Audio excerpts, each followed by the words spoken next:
shiny. Hold on, did I remember to get juice? I did. Yahoo!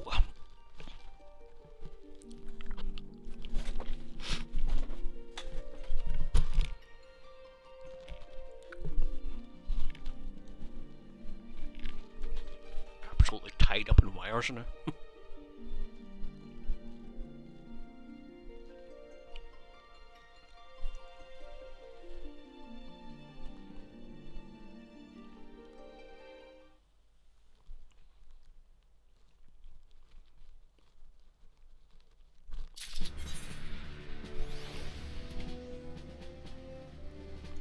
Right then. Right, so I'm live, stuff's happening, I'm a go and summon the troops.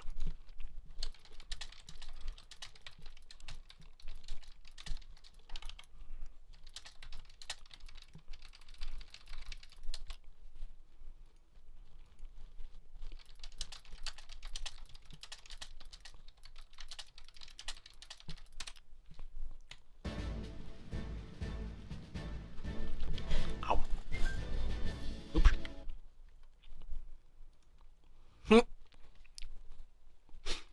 Okay, we'll wait while some folk finish pooping. Oh. Okay.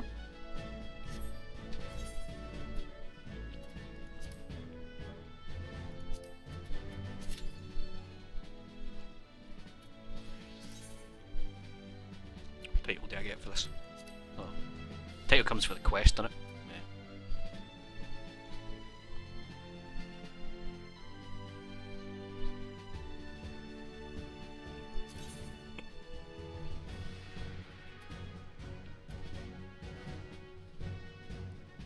It's spicy.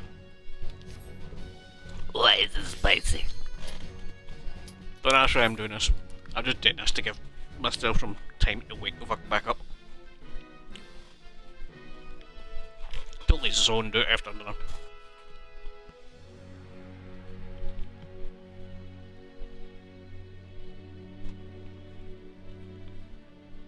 Healer. I know for a fact this was probably an instant cure for you. Come on now.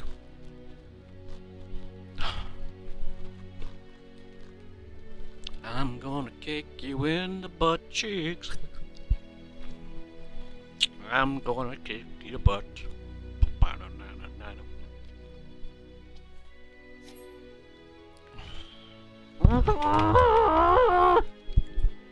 Okay, withdraw. I no longer care. I'm gonna finish eating this cherry. Nom, nom, nom, nom.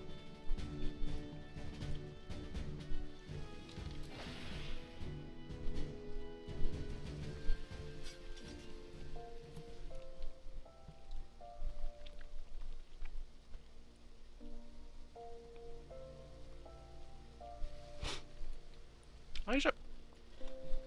I swear, these things don't normally take this long to chew until I have a microphone in my mouth.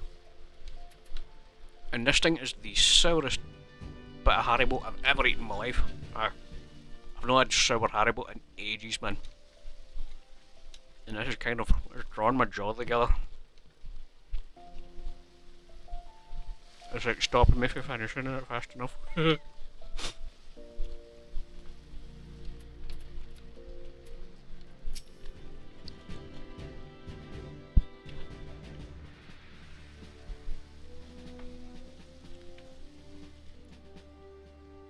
Well, well, what brings you here, my friend?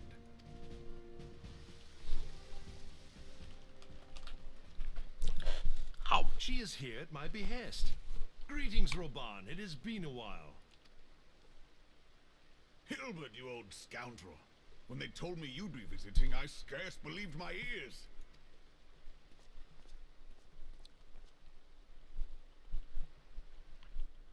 No kiss. But look at you. The honored captain of the Crystal Bloody Braves. Who'd have imagined, eh? Not many, but fewer still would have imagined your destiny lay in politics, old friend. Shut up, phone. Aye, we've both come far, have we not?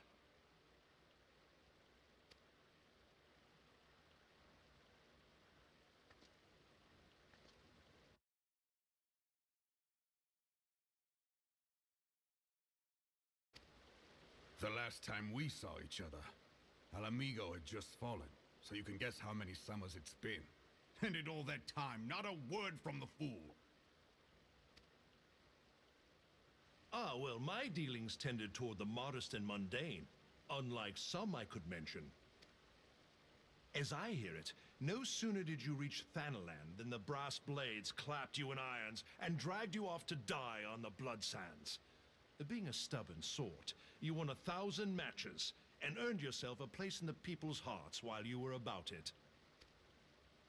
Then, with your mountain of prize money, you bought the Colosseum and secured a seat on the Syndicate. Those balls, brother! Rags to riches does not do it justice. You're a hero to the common man. Ha! Spare me. I am no hero. If anyone is worthy of that title, it's our friend here. Next to her, I'm little more than a glorified butcher. But you, Wilbert, you sell yourself short. By all accounts, you were an adventurer of some standing.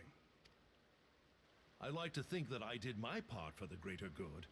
But if you're no hero, then I'm no adventurer, not in this company. Anyway.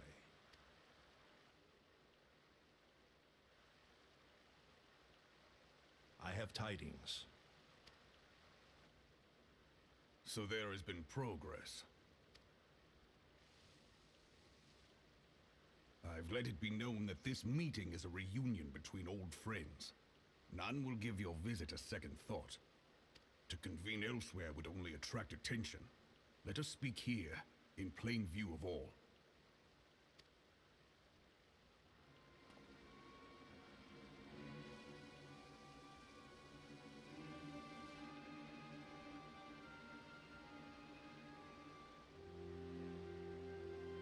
So it is we who have been compromised.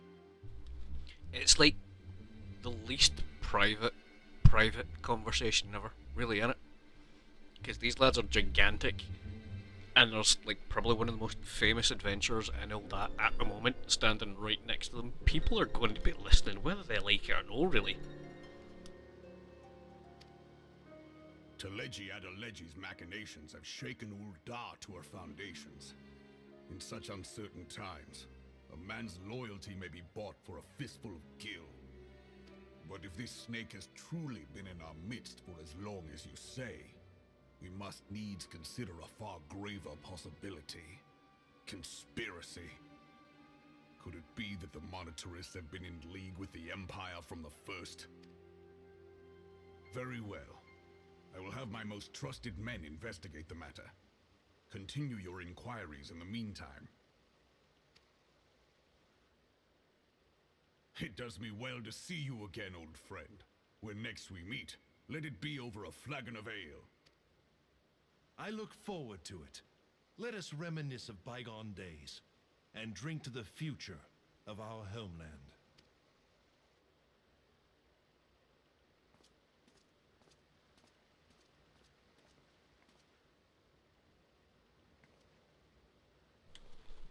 I'm constantly muting so I can eat Haribo right now, but that's why I'm like extra quiet and no commenting on dodgy stuff. Flame General. You wear the mantle well, old friend. I must work hard if I'm to keep up. Well, it would seem your services were not required after all. I dare say we have Roban's prudence to thank for that. Still, I was glad of your presence. My thanks, Scion. Why did you want me to come here again?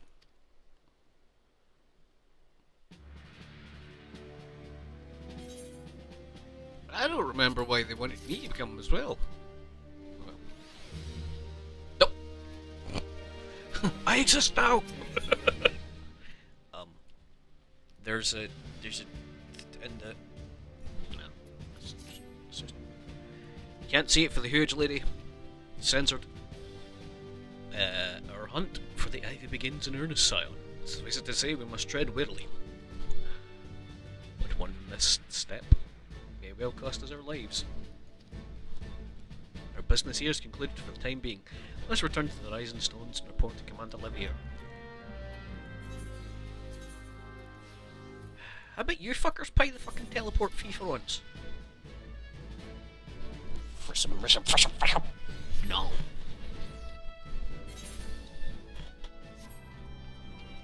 Haribo. Haribo's good.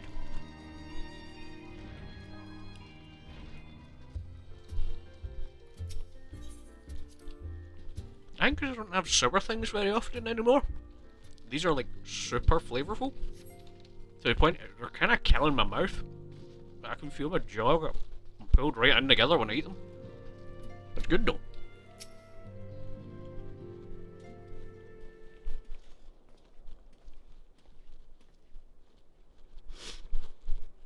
Nope. We return from Ul'dah, Commander. Not a moment too soon. Something has happened. Trouble. You recall the Fourth was tasked with reconnoitering the rendezvous site used by the Ivy's minion and his Imperial contacts. Soon after you left, we received word that the unit was ambushed en route to its destination. God damn it! According to the report, one of ours has been taken captive. The Garleans are not one to treat their foemen with dignity. Foemen with dignity. And they have grave fears for her safety. We must dispatch a rescue party at once. Look, all those braves from our field. Begging your pardon, Commander, but we have not the time. Vader must ask your aid once more, silent. An ill-prepared rescue party will only serve to provide the Garleans with more captives. Yet time is of the essence. Simply put, the best chance we have. Captain Elbert has the right of it. I trust you're willing, but of course you are. Don't fucking assume, little bastard. Now, Aliani of the Fourth lies in wait in the Tango, near the entrance to the Castrum Sentry. Seek her out, she'll appraise you of the situation.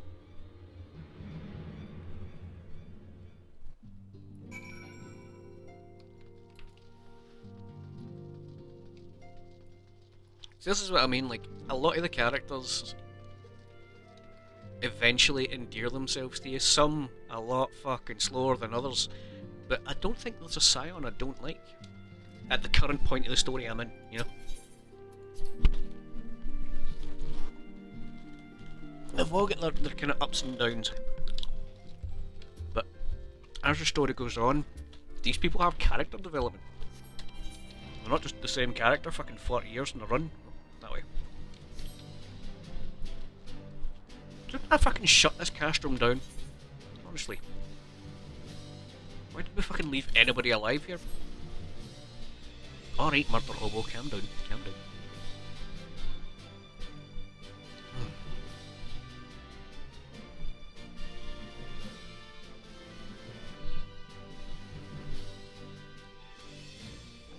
Hello! You be days in the rescue mission? Be on your debt, warrior of light. Now, time is against us, so allow me to brief you on the situation. Garleans fell upon us without warning, wounding poor Resh and hauling her away into Castrum yonder. Outnumbered as we were, it was all we could do to flee and regroup. Even as we speak, Garleans may be interrogating Resh, or worse. With her hurts, I fear she will not long survive their attentions. We must rescue her without delay. Our order may yet be in its infancy, but the bond that binds us is strong as mithril. None of us would stand by while a comrade suffers. We, remnants of the Fourth, will infiltrate Castrum Sentry. Help us find Resh before it's too late. Okay.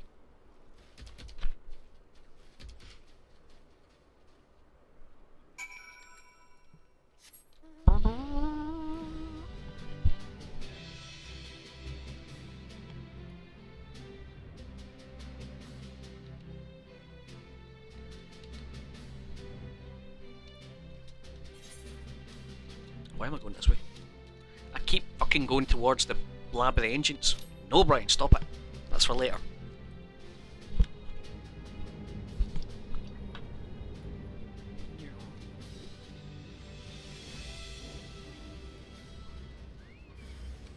Oh no, it's a trap. cunningly disguised as a trap.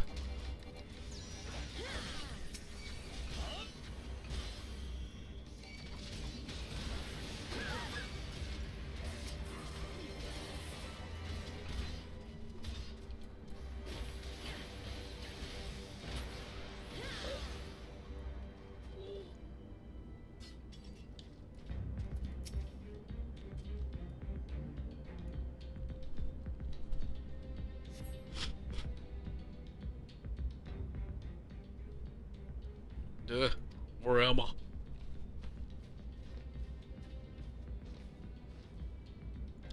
Thank the gods we found you! And thank you, Warrior Lady. Now to quit this accursed place. Resh can't move with those wounds. She needs to be carried out. I believe a diversion is in order. Might we trouble you to provide one? Given your reputation, I suspect the Garlanes will be able to have it to grant you their undivided attention. If you were to create a commotion within the castrum, we should be able to steal away unnoticed. Let's speak again once we are safely out of these walls. Okay.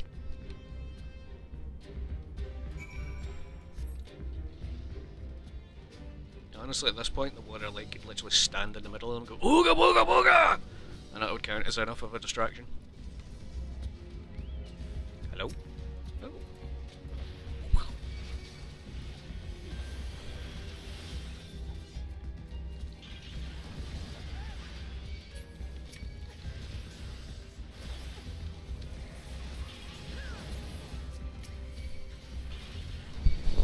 Oh, excuse me, sorry.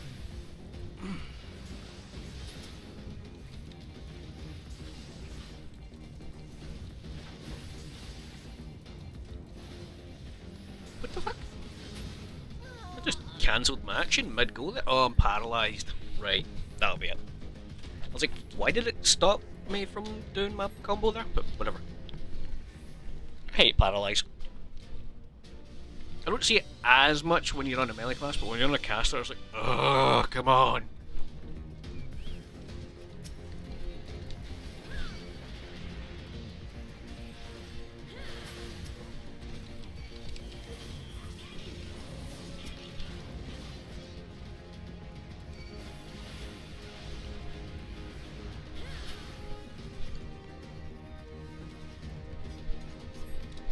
Next.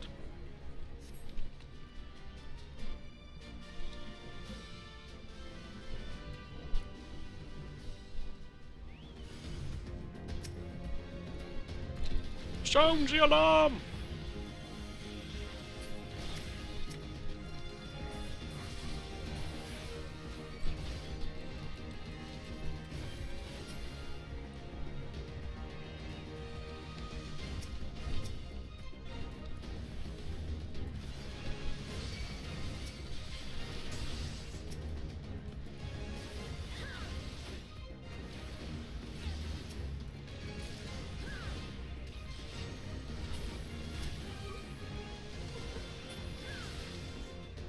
Can you fuckers stop giving me fucking legionary visors? How many of them did I just get there? 2? Do you know how many of they fuckers I've deleted? Jeez. I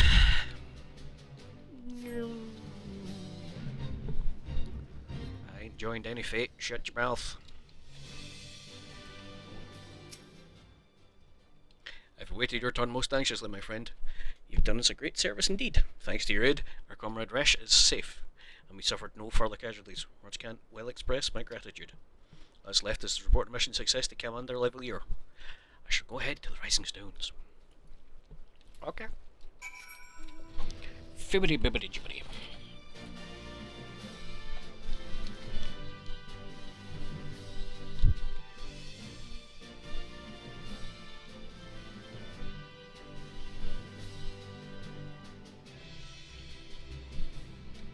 Man, even if you don't have sugar in a long time, some sugar feels fucking awesome.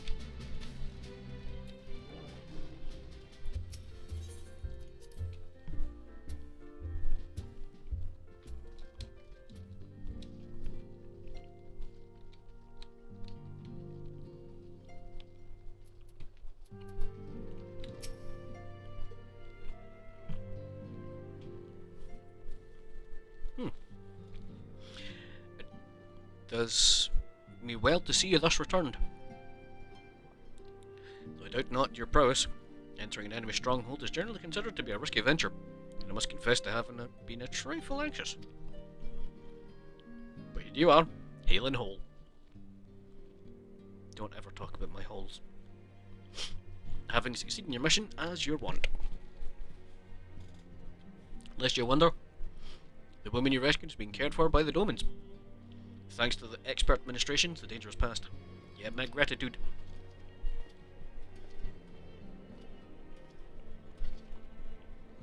Allow me to thank you also, Scion. Resh owes you her life. We escaped with minimal casualties this time, but we can ill afford to be caught off guard again. The Empire is not an opponent to be trifled with. As you say, Commander, I will see to it that the men keep their wits about them. It may yet take time, but I will not rest until we have identified and apprehended the Ivy. I have every confidence you will succeed, Captain. As you, Dermot, I realise you have scarce caught your breath, but I'm afraid there's no time to rest. There's no rest for the weary. Required to accompany me to Kurthus. I've been granted an audience with this guardian, with an Ishgardian dignitary, you see, and the man expressly requested your presence. I don't look so surprised. You should be familiar with the trappings of fame by now. We shall depart as soon as you're ready. Okie dokie.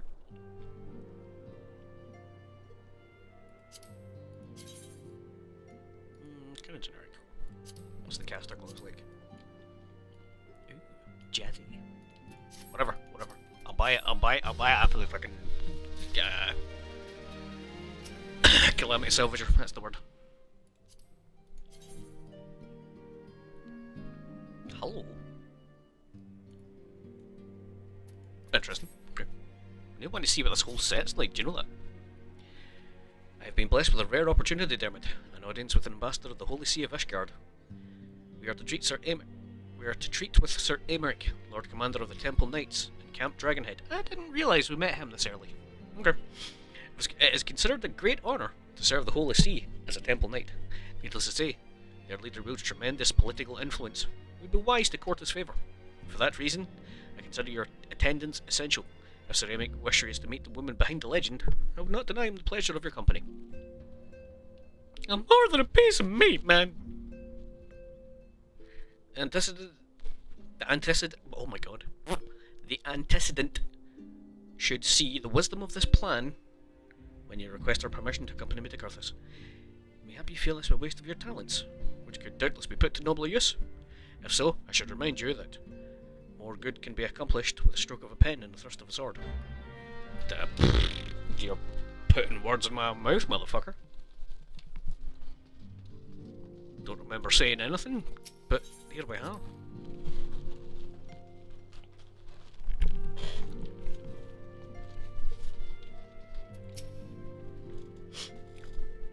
A meeting with an Ishgardian ambassador?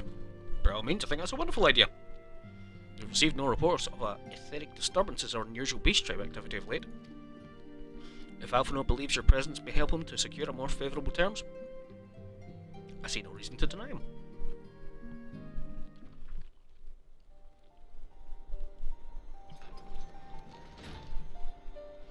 Antecedent to get Dermot has explained the situation. She has. Yet welcome though these overtures are, I cannot help but wonder what prompted them. The Ishgardians have spurned all contact with the other city-states for decades. Why reach out now? Would that I knew. Question of the motives is one to which I have given no small amount of thought though. Alas, I know no more than is generally known.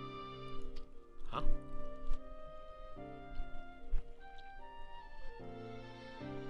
A notoriously reclusive nation of Ishgard, situated in the centre of Abalathia's spine, ruled by the Ishgardian Orthodox Church, at the head of which presides the Archbishop. Members of the original Eorzean alliance, formed in the wake of Alamigo's fall some 2 decades ago. Friends of convenience who withdrew from the alliance as soon as the Imperial fleet was routed at the Battle of the Silver Skies.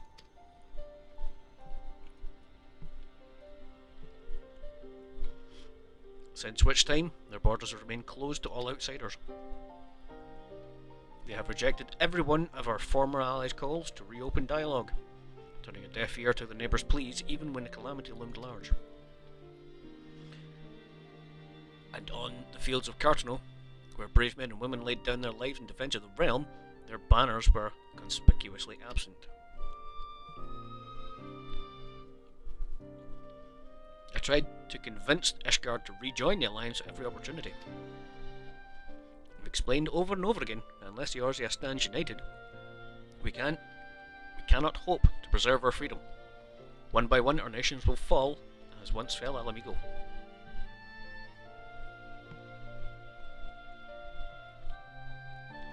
And what has my efforts yielded? Why not?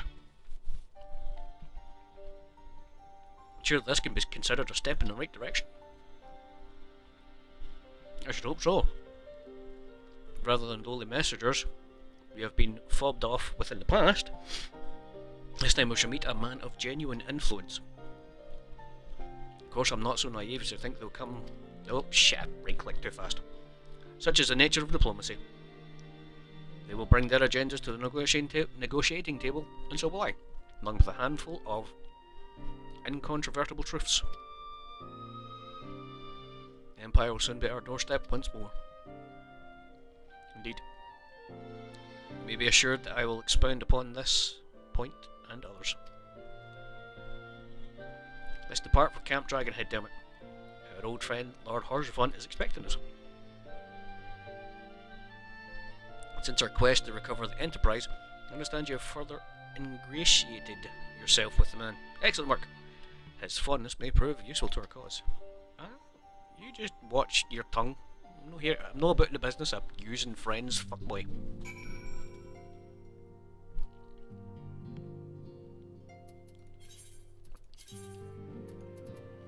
Meow, meow.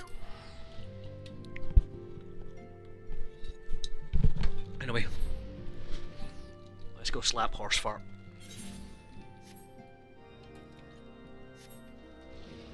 Speaking of horse fart, beef. I need to send you something.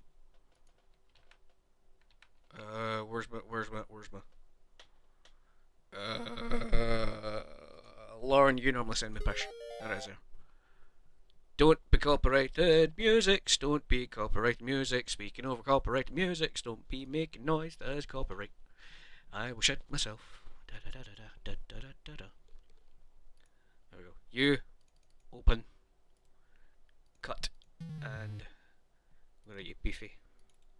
Send!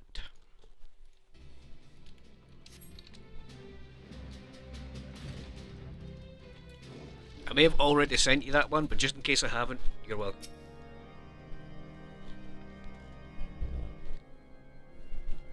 Dermot, ever a welcome sight. Pardon me, excuse me, sorry.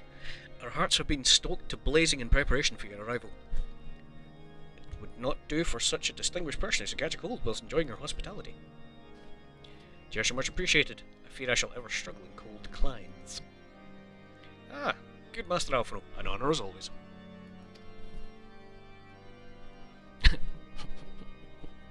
Yeah, I love that fucking video, man. Just like, so, you gonna behave today? I guess not.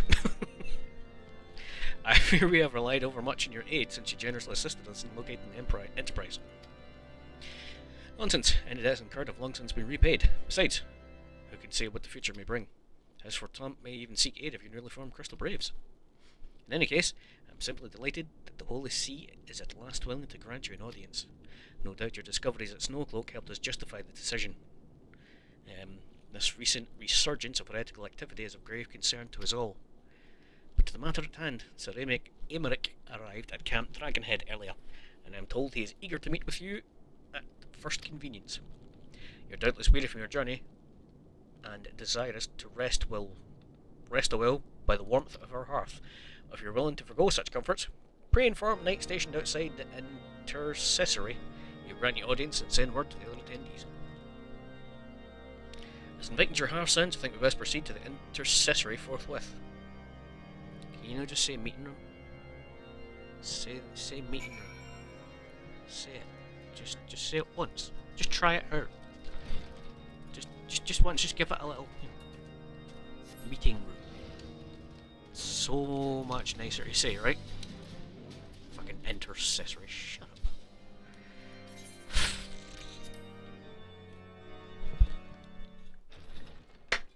Somebody drank my own brew, how dare they?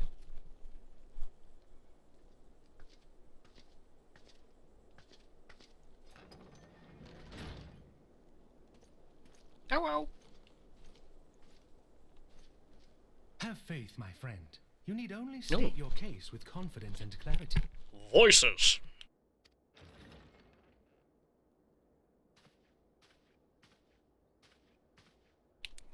God, he is so tiny.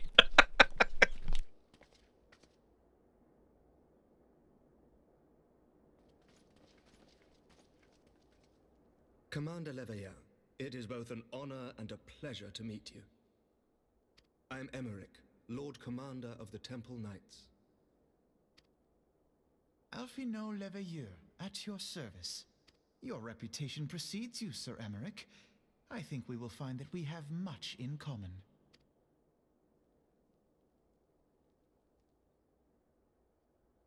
Speaking of reputations, yours towers over us all. Does it not? Aye, you making fun of my height? It does indeed, Lord Commander.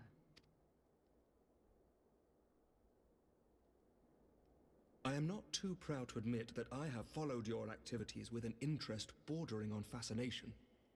Full glad was I to learn that you would be joining us. Now, Emmerich, to be fair, mate, you sort of organised it in such a way I wasn't really allowed to refuse. But I'll let you away with it, because I know you're, like, as easy to read as a picture book, to be honest. Now then, shall we begin?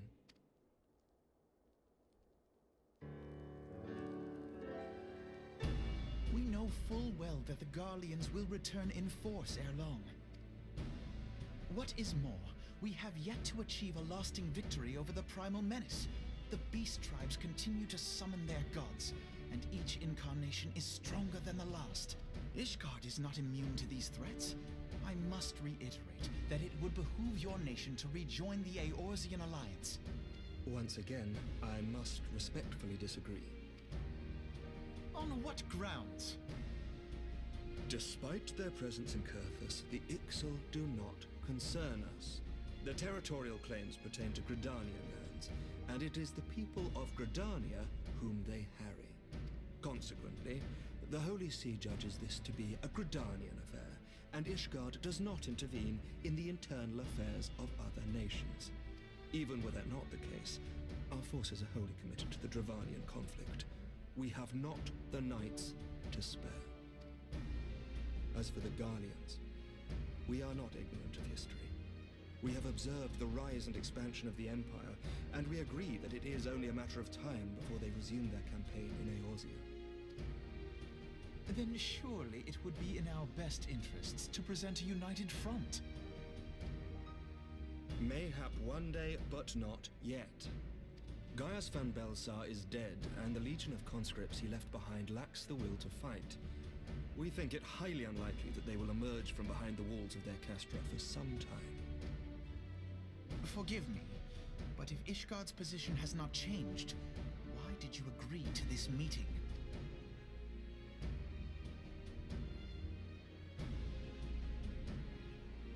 It was not only as a representative of Ishgard that I came here. Pardon? It is not within my power to change Ishgardian policy, regardless of my personal feelings. There is, however, one area in which I may exert a measure of influence. Concerns have been raised over the supplies House Forton has offered to Revenant's Toll. These have led to calls for restrictions on the provision of aid to foreign powers. I can ensure that the shipments continue unabated. Ah, good old blackmail. Always gets work done, doesn't it? Sir Emeric, we would be in your debt. No, you would not, for I require something in exchange. Of late, there has been a flurry of Dravanian activity, the purpose of which was not immediately clear. However, our astrologians have since observed alarming changes in the heavens. The dragon star waxes unnaturally bright, and there are whispers that it portends the resurrection of Midgard Sorma. The fallen guardian of Silvertear Falls? That's absurd. Full many times have I gazed upon the dragon's corpse still wound around the Agrius, and wondered how different our world might be if it yet lived to plague the skies. I do not know, and I do not wish to know, nor does any son of Ishgard. Yet the mere presence of Dravanian forces is not sufficient grounds to send knights to Mordona, whatever our astrologians say. As I told you before, we have not the forces to spare. But we do. So you will intervene on our behalf if we agree to watch over the Keeper of the Lake. Do you accept these terms? I do. I will see that you are kept abreast of any developments. I regret that we could not come to a similar agreement on other matters, but I understand that you are not at liberty to make such decisions. Nevertheless, I hope that what we have accomplished here today will serve to demonstrate to your countrymen that we can work together towards a common goal. Mayhap one day we shall look back on this moment as the first step towards a united Eorzean. Mayhap we shall, Commander.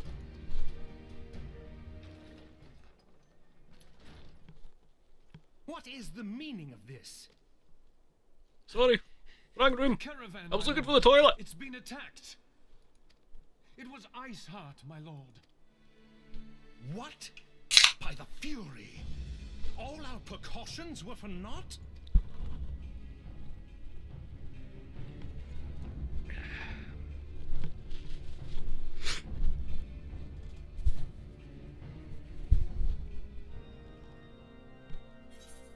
Ah, you're gonna make me read now, aren't you?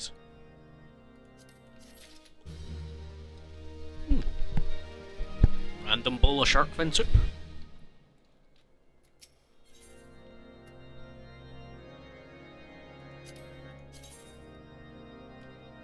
What? That's not what I was expecting them to look like. Maybe they'll look better with the actual gear piece. Okay. Just when we were making progress. Make matters worse, the caravan I spoke of was bound for Revenant's Toll of all places. Honestly, were I so inclined, I would think the gods are conspiring against us. Happily, however, I am not. I would know more of this attack. Let's speak with Lord Horsevant, find out what he has learned. If I fucking must. Oh, you need to wisen up with that swearing beef. It's ridiculous, man.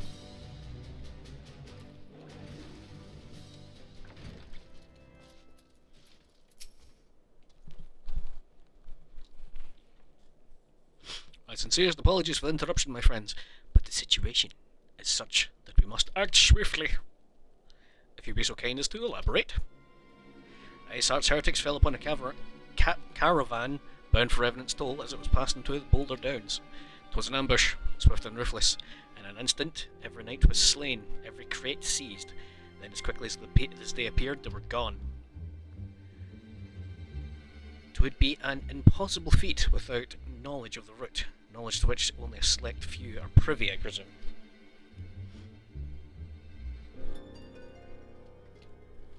Quite. We can pursue that avenue of inquiry in due course. It seems as if examining the scene of the ambush would be our first concern. Do you know who I really want Lucia's armour? Her armour is awesome. The trail is yet to form. We must act swiftly.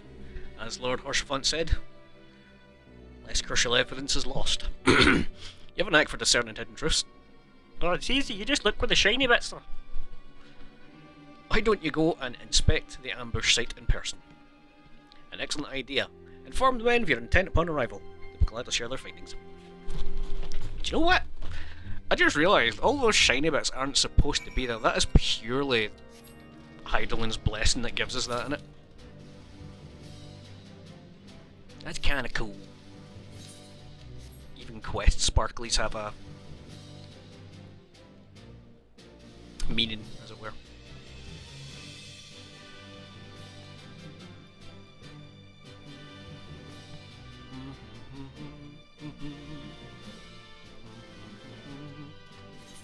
Man, it really is very Pokemon, this music. What piece is this from? I know it has to be Final Fantasy music, but... Summon forth your Shadow Wolf, a nightmare creature that can only be dreamed up by the darkest of souls. Pardon? I guess it does kind of look like something you'd have to fight in Dark Souls. It's still a good boy.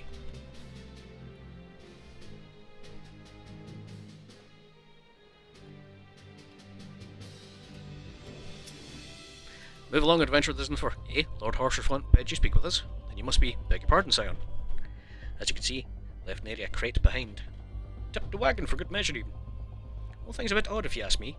Would have been easier just to steal it. A damn sight harder to conceal it, I'll allow. Reckon they came prepared, probably with wagons of their own hidden way off. Pay no heed to my ramblings, absolute proof does not but speculation. Might be as the Squire, receiving care at Observatorium, would tell you more of the factual. As if he's awake, unlike myself, he was there during the attack. Now that his presence amounted to much. Well, that's not a very nice thing to say to someone who's nearly dead. Sole survivor for a fucking bandit raid, for goodness sake. A lot of good you did. Like, dude, I nearly died. But doing my best, alright.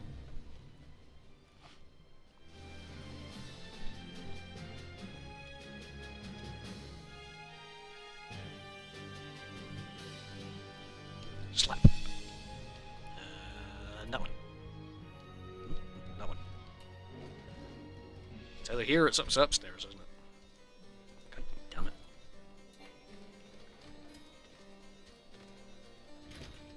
Hello, I'm here now. Come to ask about the attack, haven't you? We came upon them before the entrance of...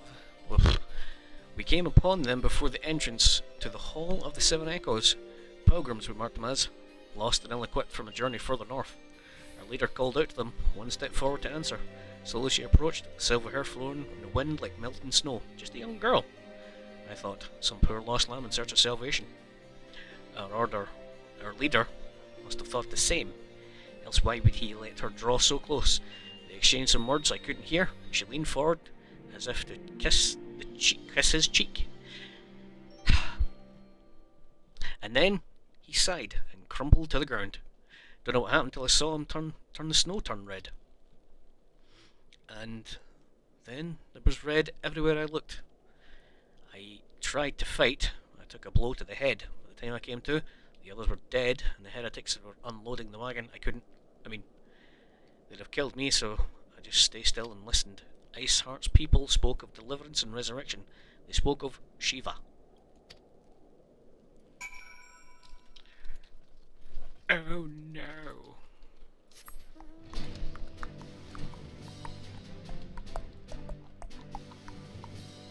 Good. What a crack. Yep. That's where the comedy's at today, ladies and gentlemen. Might as well be pooping farts. Speaking of goobers, hello. I'm not helping.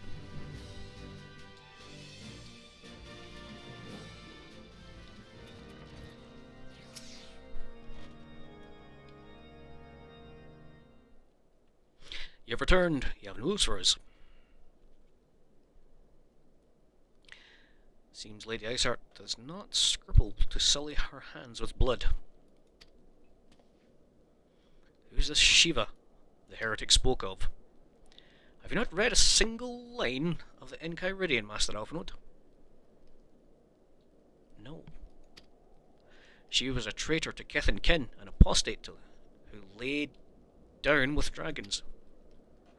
Now, we can't expect all foreigners to know Ishgardian scripture so well.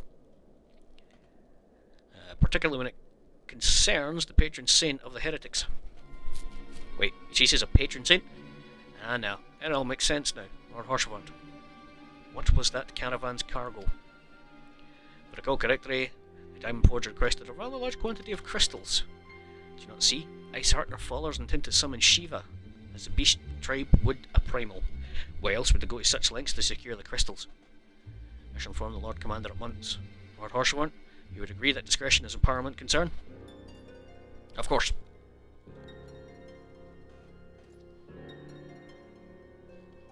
Just we can count your continued support, Master Alphino.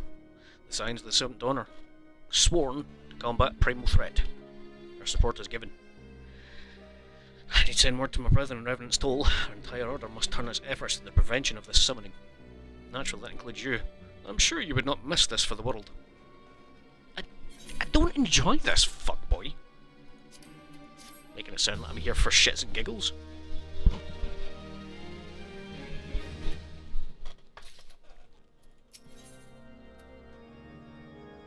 Right, so these are the boots. What do the boots look like? I like a good pair of boots. Ooh! Oh, them boots. Oh, them boots. Hi, Abby Faye. Resistant attack in our caravan seemed little more than a nuisance at first. The heretics were a problem, to be sure, but a relatively minor one. That was before I discerned the purpose behind their attacks, of course. Now they have my undivided attention. Excuse me a second.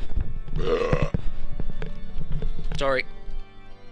After appraising Minfilly the situation, I shall summon a unit of Crystal Braves to assist us.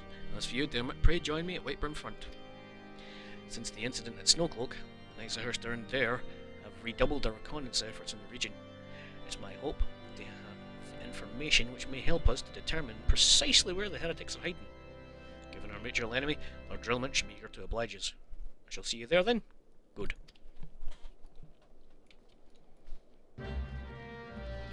Incidentally, Snowcloak is actually the dungeon I want to unlock. But for the sake that I'm here in the stream and it's not like been like 3 hours, I'm going to keep going after that.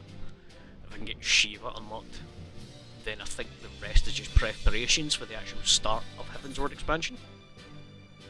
So shoot, I think there's maybe one dungeon after this, possibly. But then it'll just be all optional content, which means I'll be going forward with the raid, the Alliance raid, and the Hot Hildebrand stuff before I move into Heavensward. During which time I'll have my fancy dancy relic. Hello, hello, hello.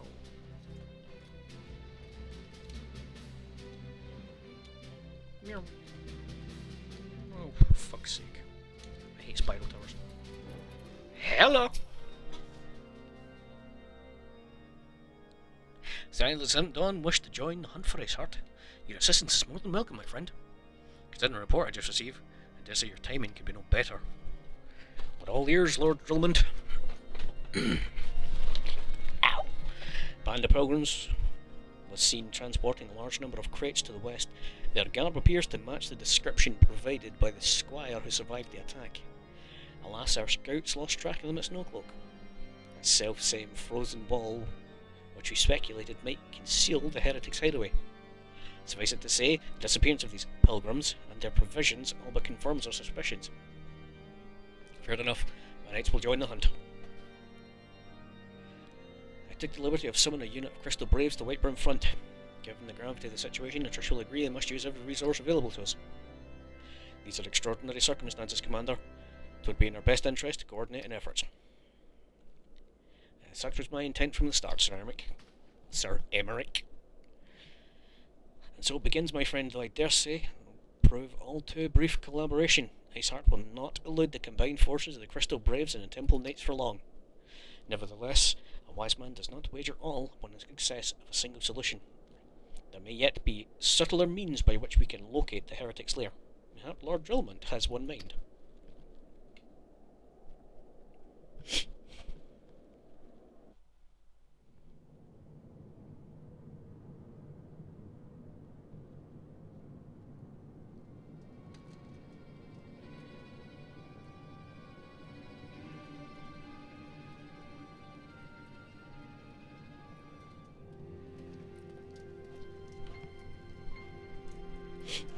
Yes, yes, excellent.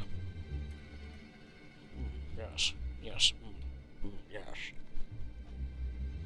My lady, everything has been accounted for. If there was aught else you would have us do, pray speak, and it shall be done.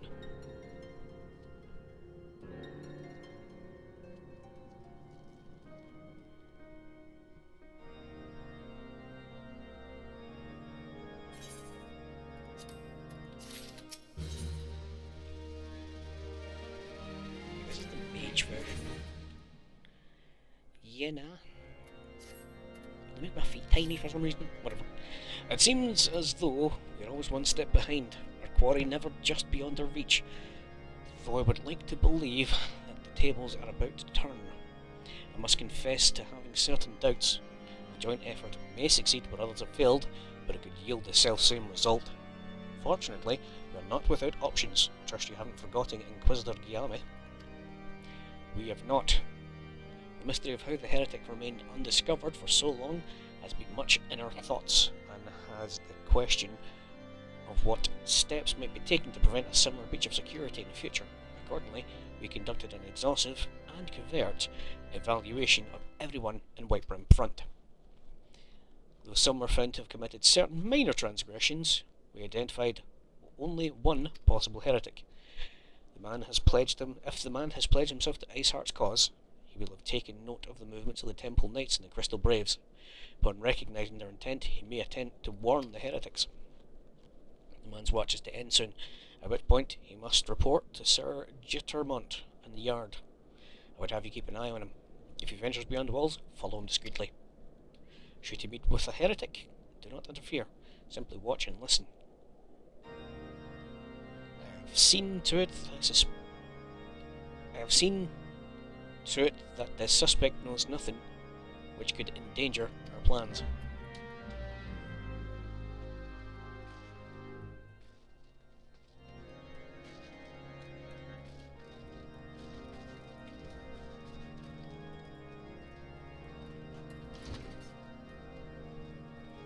Detonation!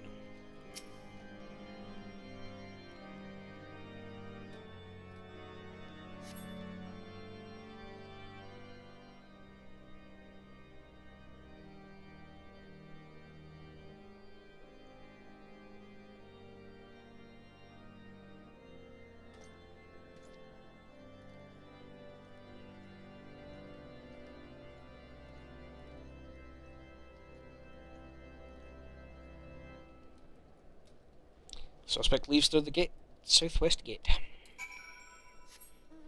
Do you think this is subtle enough? Do you think they'll see me? I don't think they'll see me. I'm stealthy boy.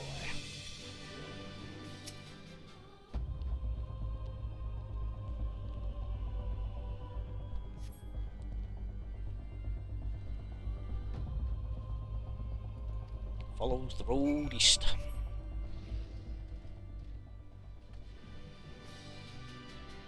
No one will ever suspect this giant flying wolf is following them.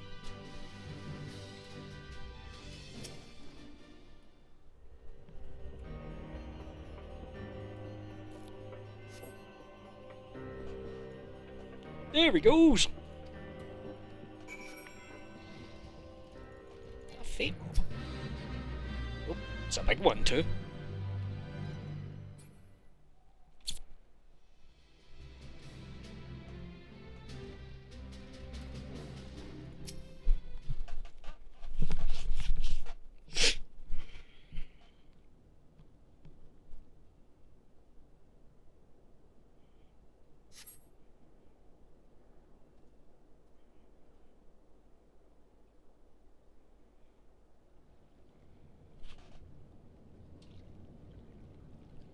Hey, what seven tails are you? I'm freezing my bollocks off here.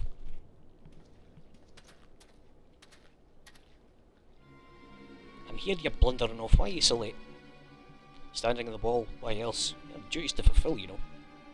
Your sole duty is to, Bloody Echo, lower your voice, or they'll hear us in Whitebrim Front. Yes, of course, the Temple Knights are, in Snowcloak. This is what you bring to me? We already know about, our comrades in Boulder Downs will use the tunnels dead before they know what's happening. Nevertheless, if you waste my time again, is that clear?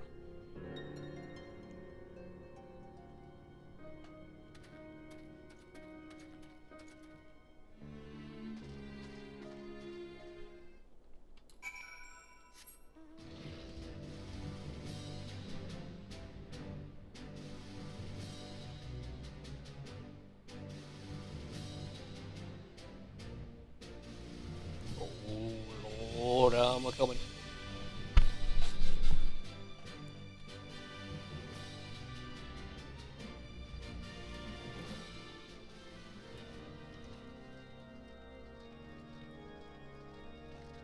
Oops.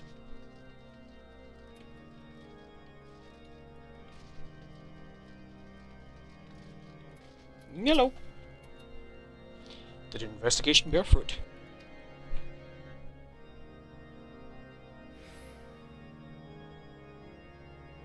I see. I shall have the man detained at once. His guilt is plain. But you could have heard the words more clearly. Yet, few snatches you were able to make out were nonetheless enlightening. It would seem the heretics are aware of our operation, and are confident they can thwart it.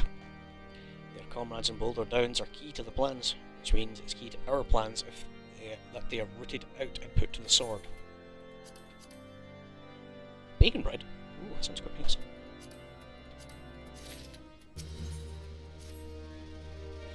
We have long suspected that the heretics used a network of secret tunnels to traverse the Highlands undetected. Given what you overheard, I feel that Snowcloak may be riddled with such passageways, and that the heretics in Boulder Downs are planning to use them to take our forces unawares. Needless to say, we can't allow that to happen. Contingent of House Durn Knights are on patrol in the area, and I shall order them to begin searching for the heretics at once. But knowing nothing of our enemy's numbers, or readiness, I cannot say for sure that they will be sufficient. It would put my mind to ease if you would consent to assist my knights with the search. I know that they would take courage from the presence of so storied a warrior. Pray rendezvous with them at Boulder Downs. If along is kind, we may catch these heretics before their plans come to fruition. Show them no mercy. The lives of our allies are at stake.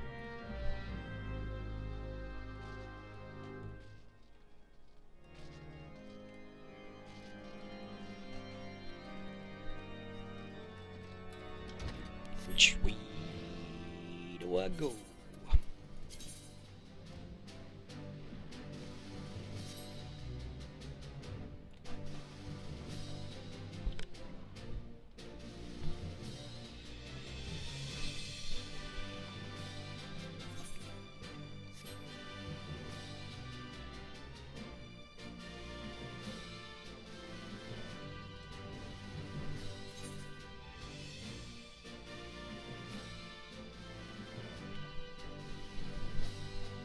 I do wonder how many quests I've actually got left in Realm Reborn, you know what I mean? Mark to the southwest. Ooh, I need to do that. I'm going to do that. Where is it? Southwest. You said southwest? Is it southeast, you fucking idiot, Brian? Directionally challenged fuckwit. Is it you? It's you! I better be able to kill this.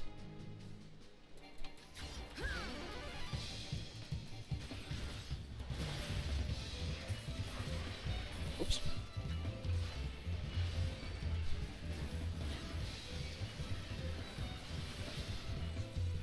Oh yeah, I'm like over level to 5. Yeah, that'll do. Fuck, I even dragged an ice sprite in here.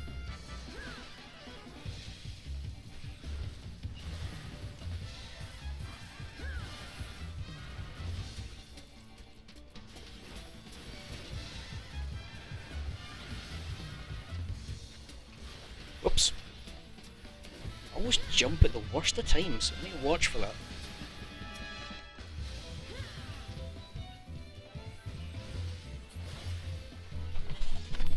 I forgot, I originally picked up that hunt because Alexandrite can be bought with those allied seals, and I didn't have any. I was like, fuck it, I'll pick it up. But that thing's spawn point, it's no like future versions, future expansions.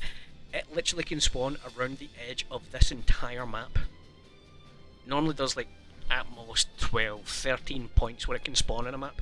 This thing had about 40. All the Realm Reborn ones are like that. It is a pain in the hole.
change this fucking t-shirt.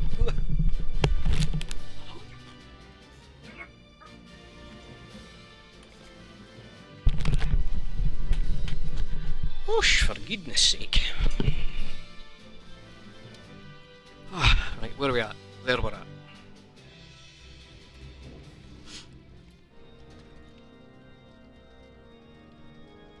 I thought it'd been alright because I was wearing a fucking tank top, but I guess not. Yeah, go for it. I don't think I can give it very many. I know I've got the run up to the dungeon, the run up to the trial, and then I think there's one other dungeon. I don't think so, actually, but... And then it's starting at Heavensward, so I don't know. My knight sent no word of your coming, Dermot. What has happened? What is that in your hand? 34 sins this one's done. Yeah, it sounds about right. Because these are all short quests that's constantly turning them in, you know. By the Fury, those were veterans with years of service. And now they lie dead in the snow. Their bodies must be recovered and... No, we've not the men to spare. Not now. While Isart prepares to summon that Not while Isart prepares to summon an abomination. The heretics you dispatched were not of sufficient number to contend with the combined strength of the Temple Knights and the Crystal Braves. There must be others. I wager they're on their way to Snowcloak as we speak. Make matters worse, seems the traitor you followed managed to pass the heretics something of value after all. The parchment you recovered is a timetable of guardsmen watches at our post in Snowcloak. The traitor was stationed there long before he aroused our suspicion. Would that we caught him sooner. With this information, the heretics know when the watch will be at their weakest. They could use the tunnels with impunity and prepare their ambush. Timetable has not changed, you see, of course. The timetable has not changed, you see. Of course, it will be changed now, but the heretics may already be in position. House Durandare must send reinforcements, even though this means withdrawing the knights from the Stone Vigil. I can see no way to safeguard the lives of our allies. Bum, bum, bum, bum, bum, bum, bum. Dilmont. Time is of the essence, Dermot. When my knights make ready to depart, heretics may take our allies in Snowcloak unawares. Superior training and equipment will avail them not if they're cut down ere their swords are drawn. Not all is lost yet. If you leave now, there may be still time to warn them. Make haste, I beseech you. Fly to Snowcloak and tell Sir Emmerich everything that you have discovered.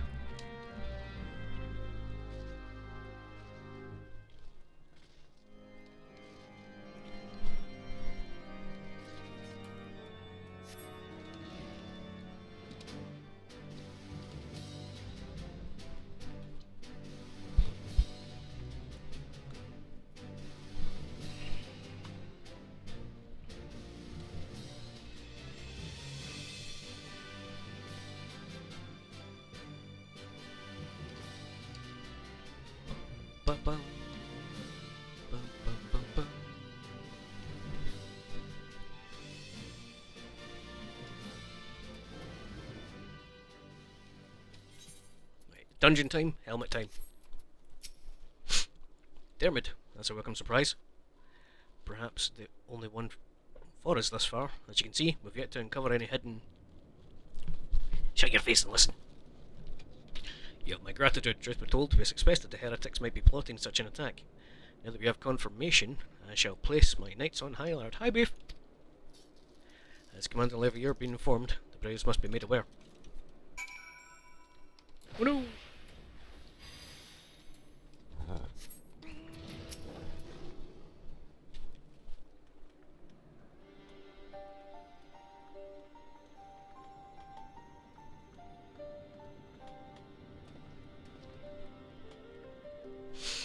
It must be here, I am certain of it.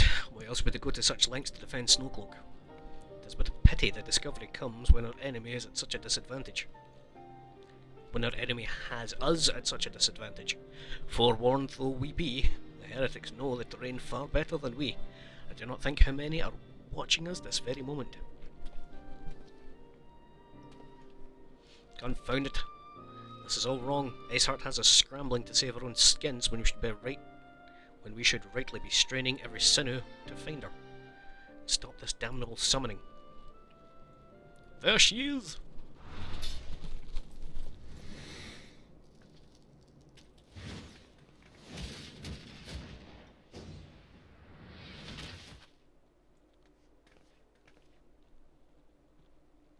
That was close.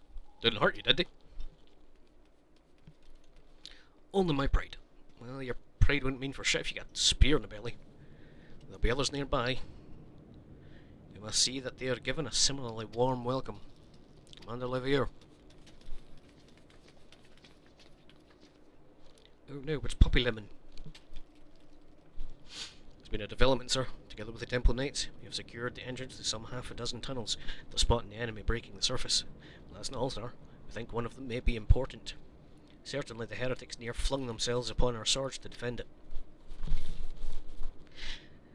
As I suspected, amongst this warren of tunnels lies the entrance to Iceheart's lair. Some of the others were going in. A moment, Alphino. The tunnel in question is barely wide enough for 2 men to abreast. We cannot say with any certainty where it leads, much less what it's waiting for us there. Furthermore, we have no way of knowing how many heretics are still lurking here on the surface. Well, if they were to converge on this point after we enter the tunnel, for all we know, we could be funneling our forces into a trap. I take your point. If the tunnel is indeed as narrow as you say, greater numbers would be more of a hindrance than a help. Should we encounter difficulty, our own allies would become an obstacle to escape. Change of plans. Well, we rendezvous with Sir Emmerich and keep the heretics at bay here. You will go wherever the tunnel leads. If you find Iceheart at the end of it, don't let her escape. You venture into the unknown, so that you're prepared for anything. Suggest you call upon your allies. Though not too many, or Papalymo will sulk. Beef, can you tell me if there's any dungeons after Shiva?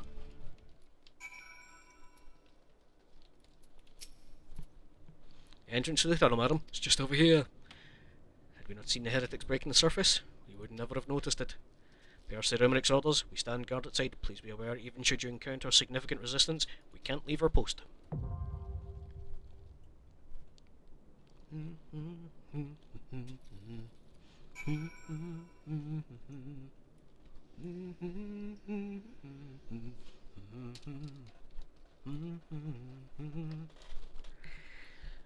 And while we're at it, I don't suppose you wouldn't mind dragging my ass through this place. Save me a queue.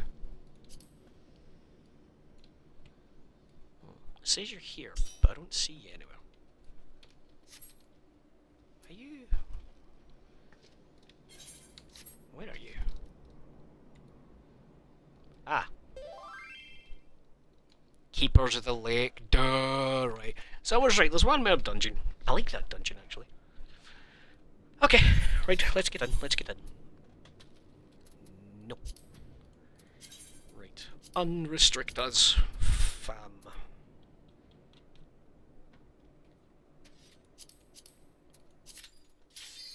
Schwinked.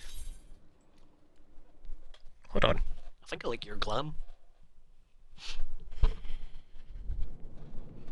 Cutscene time!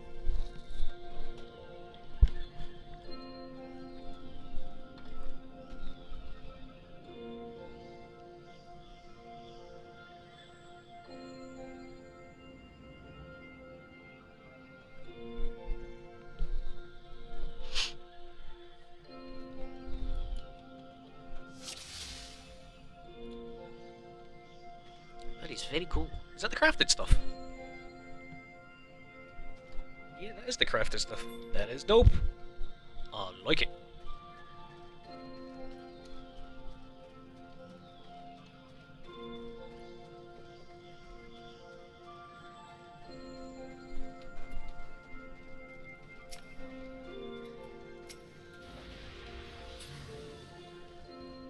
Whoa.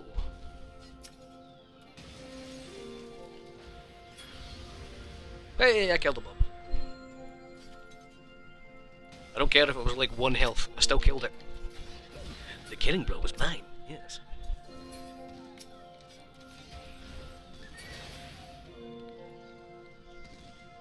One of these wee buggers not supposed to drop a key. Ah.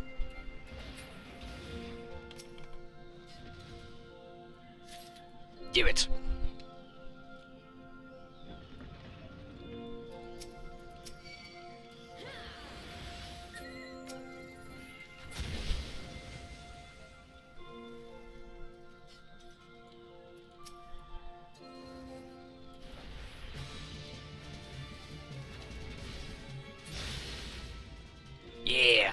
Fuck him up! Oh. They're shite. I need gear I can turn in for stones.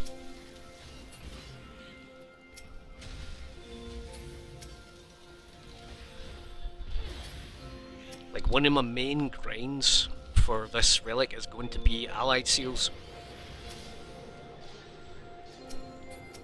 Because in total I need about 60, no, I think it's 80,000 in total.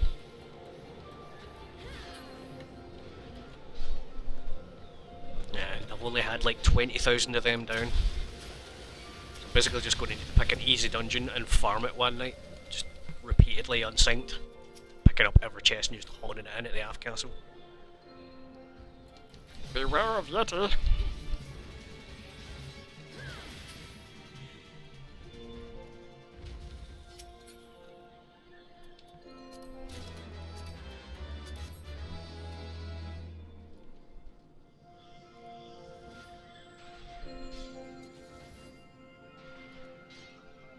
I did not see that. I thought you'd already killed those.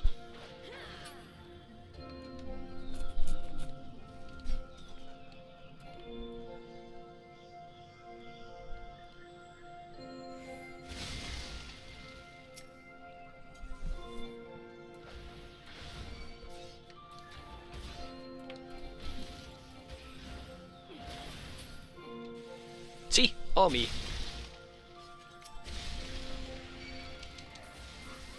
Oh god, get that fucking croc. I hate these things so much. They are so fucking freaky deaky.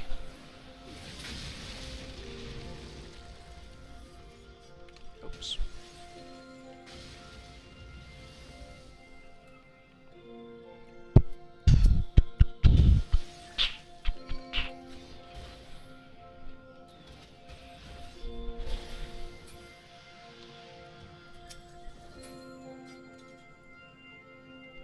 One of these drops a key as well, doesn't it?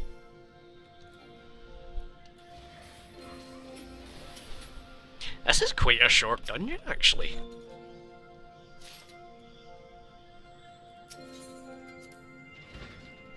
Rarest mount in the game!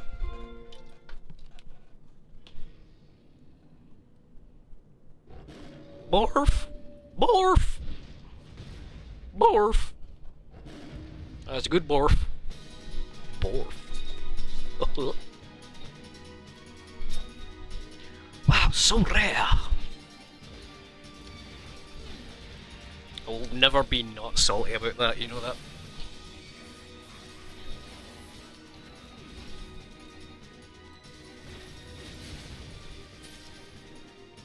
Whee! Oops, don't skip cutscenes, Brian.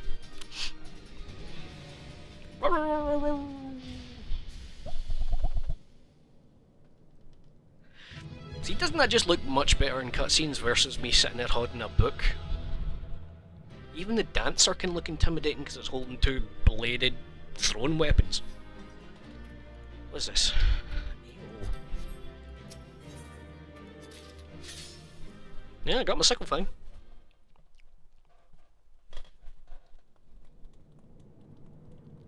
The tales do not do you justice, warrior of light. Nice axe. Yes, I know who you are, and you know who I am. I was given the name Izel, but I earned the name Iceheart.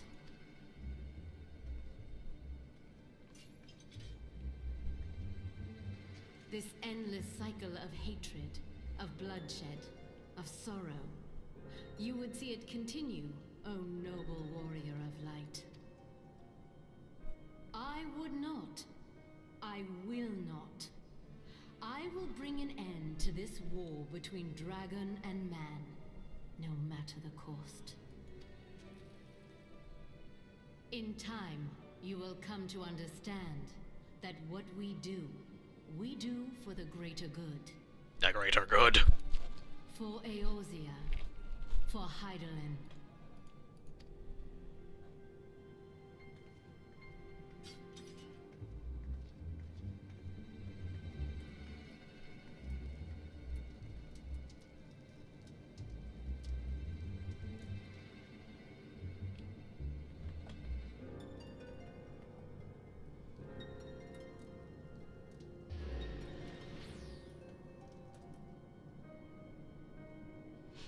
Mind that thing they told us exactly what not to do? We just done it.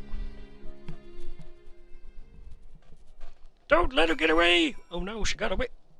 You're a paladin now. Damn, that is actually really cool. It's just a shame that the default to red colouring sort of would skew your... Ah, my eyes. Ugh. Took longer than expected. What news?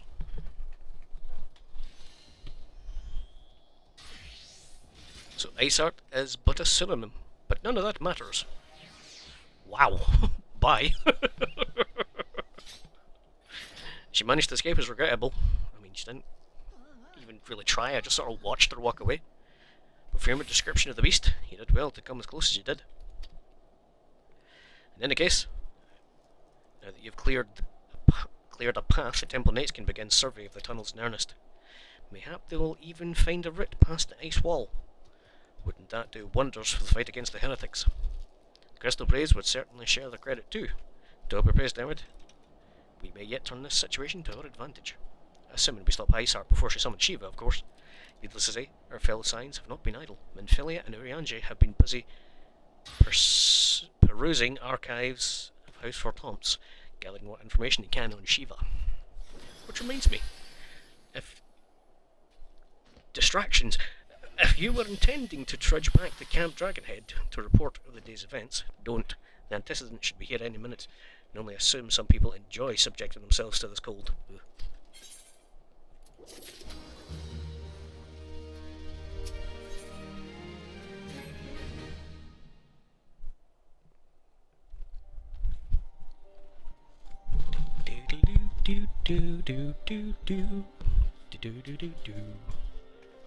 And this didn't come to straight from the archives of House Fortomps. Just your time there proved fruitful. What that it had, Urianger and I scoured countless texts, but what we found was questionable veracity. Accounts on Shiva's life and deeds are sparse and contradictory, only agreeing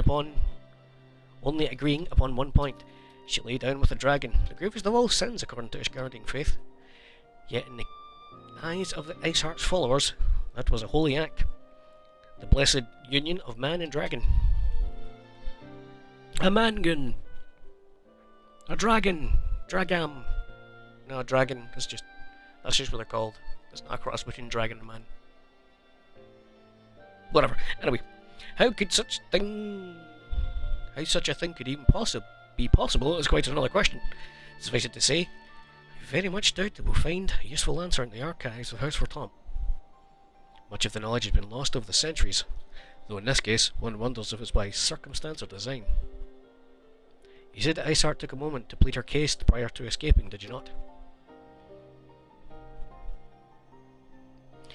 Viewed without prejudice, most would agree that bringing an end to the endless war serves a greater good. I think Sir Emmerich might take issue with her methods. Oh well. Don't care if a few stragglers manage to escape. Until the sappers confirm the tunnel is safe, the men are not to search it.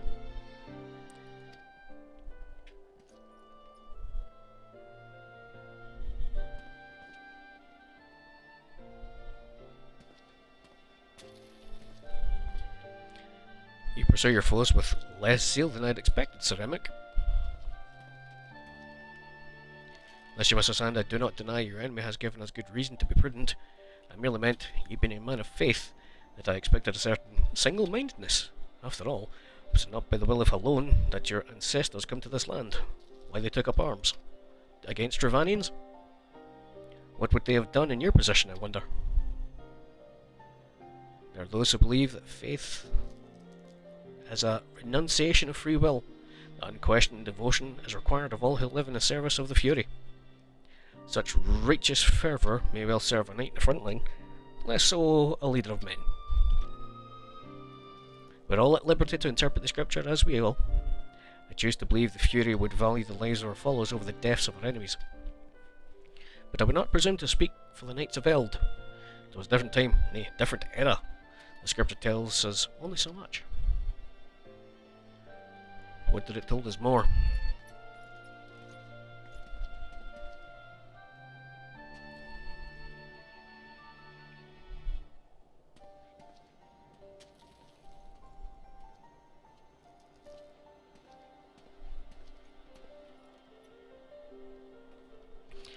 man is awfully pragmatic for a servant of the Holy See.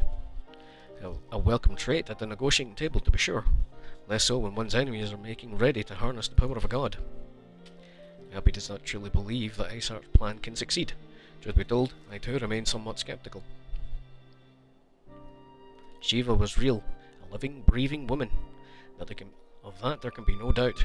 In this respect, she differs from every other figure to have been summoned, each of whom was worshipped as a god. The sole exemption being Good King Mulgamug, the myth made manifest in response to the fervent supplications of the Muggles Guard. Saint Shiva may differ, but what of the heretics? They are a tribe of outcasts at war with a mighty nation who yearn for the resurrection of one that embodies their beliefs. If that's not placing one's faith in a higher power, then what is? Crystals and conviction, Manphilia, they have them both in abundance.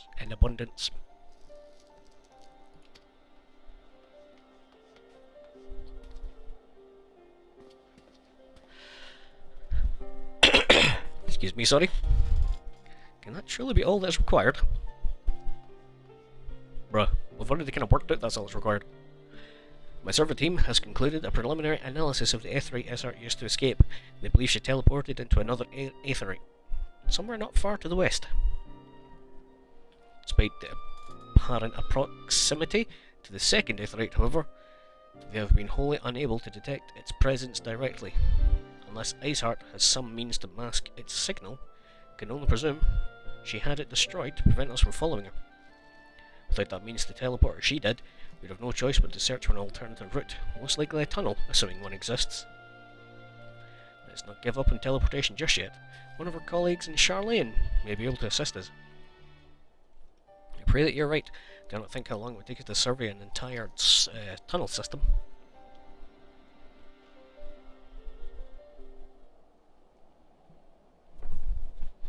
Well, Manphilia looks into our aetheryte problem. I would like to request your assistance with another matter. Third unit is currently tracking the remnants of the heretic force which attacked us. However, the search goes poorly despite our numbers. Carthus is vast and Iceheart's followers know the terrain far better than we. Your knowledge of this region may serve to hasten the process. The sooner we can capture Iceheart's followers, the sooner we can press them for their leader's whereabouts. Also, this is admittedly a selfish request, a few of my braves would benefit immensely from working alongside you. While we have our share of veterans, we also have a few less experienced recruits, many of whom look up to you, in case you're not aware.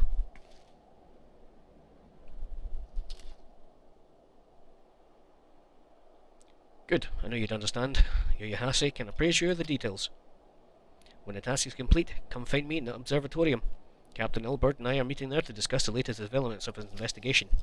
The Temple Knight shall hold Snowcloak in our absence. Let's leave them to their work. Ours is more pressing.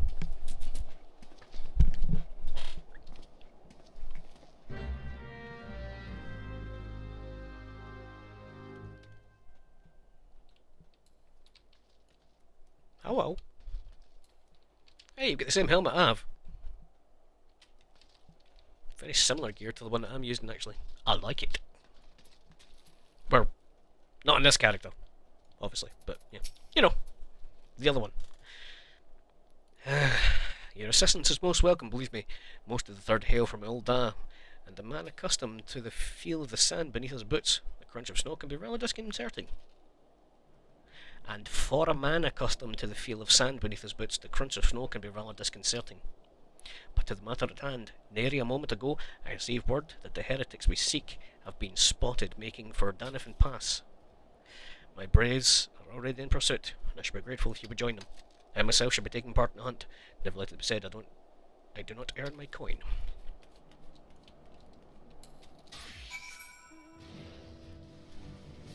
Nope, now you hide. No, you hide now. You hide now. Come on, get onto the sensor, dog. Thou art to be censored. No!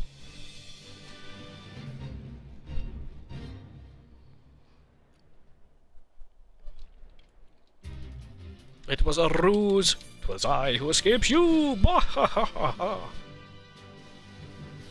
Still, you have a list that tells you exactly where I'm going at all times right now, but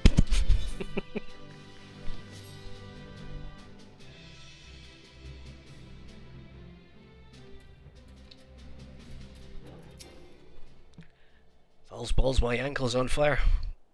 Caught my boot in a rock or something and twisted it as I fell. Lads went ahead through Danafin Pass. Hurry, you might catch up. If you aren't too sure to go, look for tracks. Snow's fresh, they shouldn't be hard to find. I know, do you know how fast tracks disappear in snow? Nope. That way. Well, I've got time. Time for a sweetie. Shower.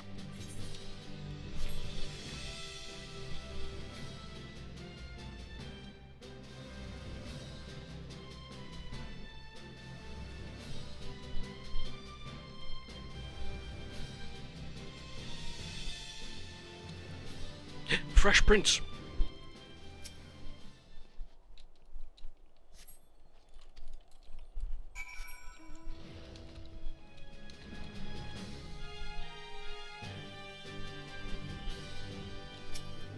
Hello. Scion, what are you doing here? Heretics?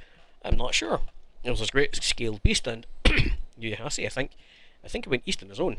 The heretics were split up, so we did too. Jellyfish time! Oh no, they've been zapped! Don't tease me, bro!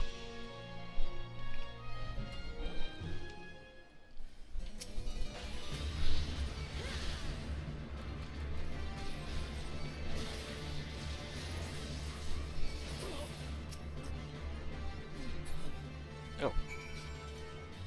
Delete! How embarrassing. I was so intent on following the heretics that I almost failed to notice they had doubled back. Almost, mind you. One tried to sneak up behind me and got a knife in his gut for his troubles. I thought myself alone, so I started searching for the dead man's knapsack for anything of interest. Lo and behold, before his friends found me, I came upon this. It's a map.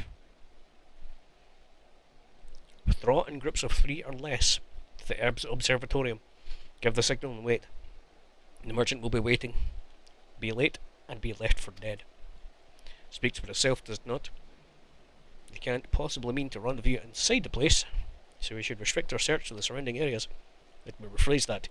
You should restrict your search to the wilderness surrounding the observatorium. I will need more than a moment's rest to recover from these wounds.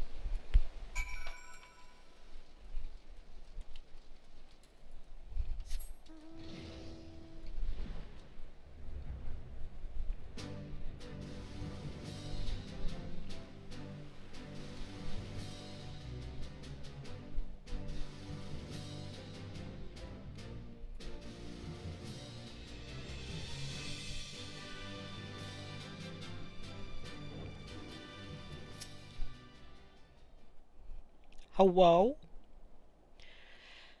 I am through with listening to your excuses. We leave now. How?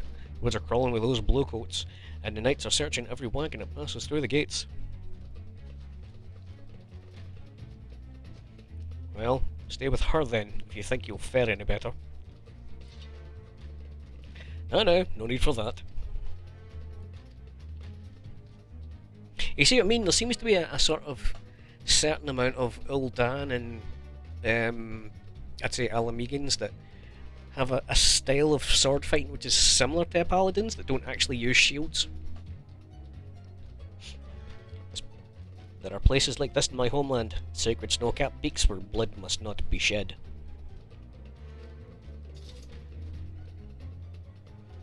Yet your lands ever thirst for blood of the fallen, and by your deeds it has drunk deep. I haven't done the wrong. None but meet in secret with heretics. Tonight all you want.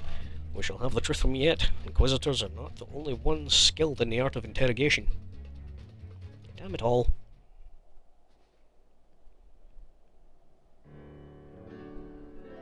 Fancy meeting you here, Dermot. I presume your work with the third brought you hither. What a tangled web. Lest you wonder, we came not for the heretics, but for the merchant who'd been conspiring with them. He came to our attention during the course of our investigation into the Ivy. Beggar's belief, I know. It seems our favourite Garlean spy may have been providing assistance to Iceheart. Were it not for the efforts of Lady Yugiri and her shinobi, we might never have discovered his connection. Master Alphino is too kind. I fear my people and I have done little to aid your search for a spy. We long to strike back against the Empire and weaken their influence in this land to prevent any tragedy which befell Doma from reoccurring. The days ahead and the work they promise will require a very particular set of skills, skills which I am fortunate enough to possess. If you'll allow it, I would accompany you until the investigation is complete. A most generous offer, one which I gladly accept. Thank you. Though I may disappear from time, know that I shall never be far and shall always be watching. A comforting thought. Except for when pooping and sleeping. Let us wait inside for Captain Elberd to return to deliver his report.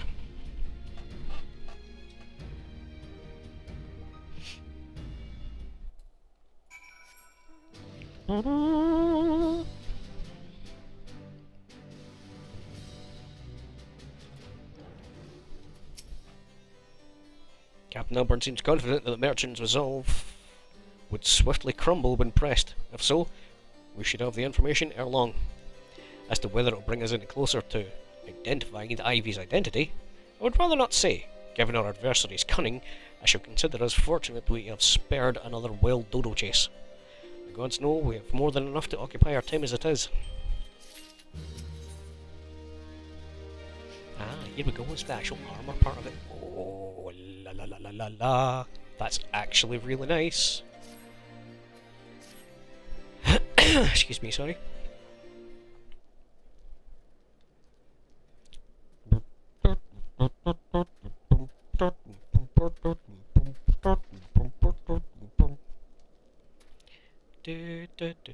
Captain Elberd, report if you will. Aye, Commander. Firstly, with the reports to the heretic we captured. I regret to say that the man could tell us not what we did not already know of Shiva. We have since handed him over to Asgardian authorities. Henceforth, the Holy See will pursue this matter independently. Our inquiries concerning the Ivy, however, proven more fruitful. We have ascertained the channel by which the heretics acquire their information on the shipment routes. Gone. You'll recall the flame we first identified as being in the Ivy's employer. From him, we'll be able to trace a trail of conspirators, each taking us closer to his master. Alas, the trail came to an abrupt end. Fearing that the investigation had been compromised, we took the necessary step, detaining all suspected of conspiracy. There are 5 on our list, including Flame stationed at Revenant's Toll. My god, sorry. Apparently Hannibal makes me burp. Man's preliminary duty was to keep an inventory of donations from abroad, the particulars of which he would share with benefactors, thereby ensuring it needs not go unfulfilled. By virtue of his role, he was privy to details of all shipments bound for the settlement. Needless to say, it included those originating from House Fortom. He knew the precise route the caravan would take, and he sold that information to a merchant. If I can guess which one. None other. With little encouragement, he soon confessed to knowingly aiding and abetting the heretics. That's one mystery solved, at least. But what of the Ivy? Are we closer to prizing off his mask? I dare say we are, Commander. The relentless pursuit has forced him to commit a grave error. In a desperate bid to cover his tracks, the Ivy resorted to exercising certain administrative powers available only to high-ranking members of the Immortal Flames. If you consider then that our investigation is known to barely a handful of them, I feel the suspects greatly narrowed. May you say the agent is among Rauban's innermost circle? Someone who's been with him since the Immortal Flames establishment? As most plausible explanation, the infiltration likely occurred during the company's founding, with the groundwork for the act being laid beforehand. They slip into the position of authority unremarked, and remain above suspicion all these years. Aye, I too was surprised, though I really should not have been. Of the 3 grand companies, Ul'dah was ever the more vulnerable to infiltration. Both Limsa and Gridania had long-standing armed forces that lent themselves well to the formation of the Maelstrom and the Order of the Twin Adder. To all intents and purpose, it was the same people, loyal ones mind, under the same leadership. Only the banner was different. Not so the Flames. Ul'dah's military was made up of disparate orders, most of which were glorified mercenary companies that answered only to their own paymasters. Hardly an ideal environment which to establish something high maintenance as a grand company. The difficulties Ralban faced when founding the Immortal Flames were well known.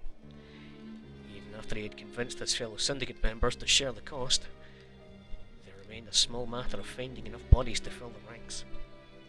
Indeed, given the present nature of the Imperial threat, it meant recruiting every passing sellsword. Amidst the chaos of its founding, would have been child's play to infiltrate the company. Good deal easier then than now, aye. Mortal Flames have ever been caught between conflicting interest, their public and the private. Though the Monetarist ultimately agreed to support the organisation's founding, it was not out of charity that they did so, but simple self-preservation. Had Neil Van Darnus' ambitions been less apocalyptic, you may be sure they would not have risked supplying Ruban with an army. It is but a wonder they did not attempt to extinguish the flames the moment the danger had passed. Returning to the present. Even as we speak, our Doman allies are shadowing several high-ranking flames, one of whom could be the Ivy. Desiring to deal a blow against the Empire, the refugees were eager to lend us their aid. I expect to hear from them ere long. Very good. Pray continue your investigation with the first. Meanwhile, have the second attend to the unrest and the third join the fourth in inspecting the crystal shipments. If they notice anything unusual, I want to know about it. If Shiva is summoned in a like manner to other primals, the heretics will be looking for further supplies. Understood, Commander. I shall send word to Ceramic informing him of our success in identifying the heretics' abettors. Hopefully, the information will be of some use to his guardians. No worries, bro. Take your time. It's time, Commander. Yes, I am aware. An emergency council of Alliance leadership has been called. There have been developments in Garlemald, it would seem. As commander of the Crystal Braves, my presence has been requested. I would have you accompany me, Dermot, as the realm's stoutest champion.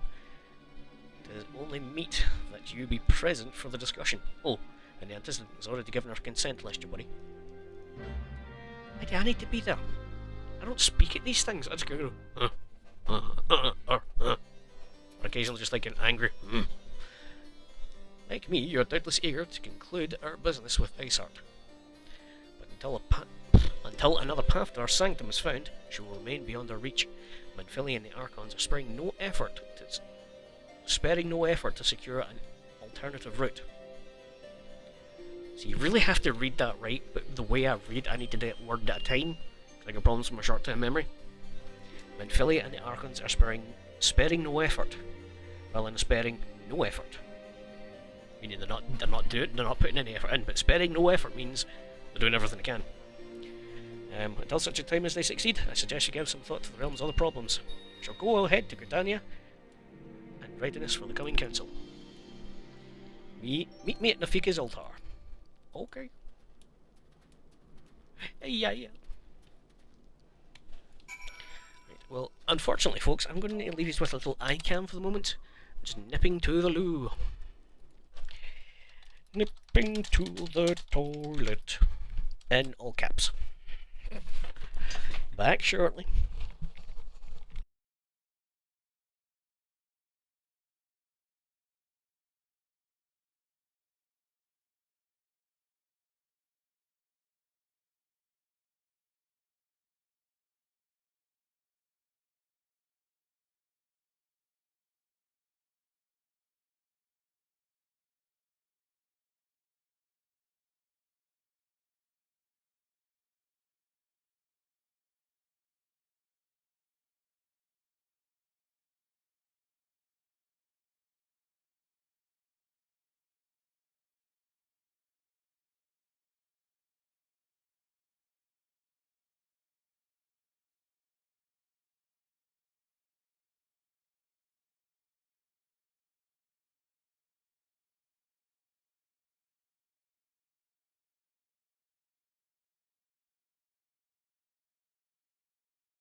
Nom nom nom nom.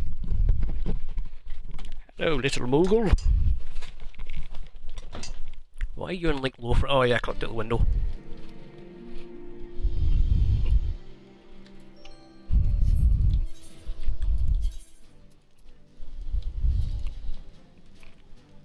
What?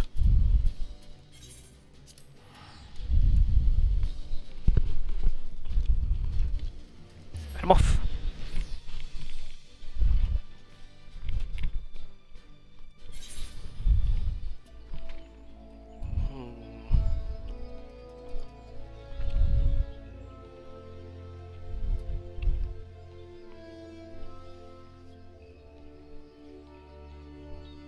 Now, hang on a minute.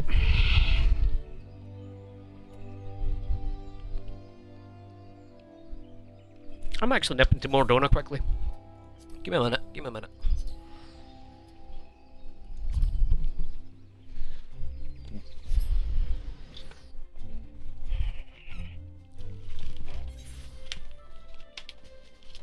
Also, going to need to get a freaking can of juice out before I melt from the inside out.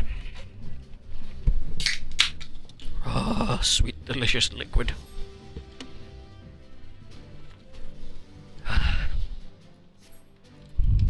you.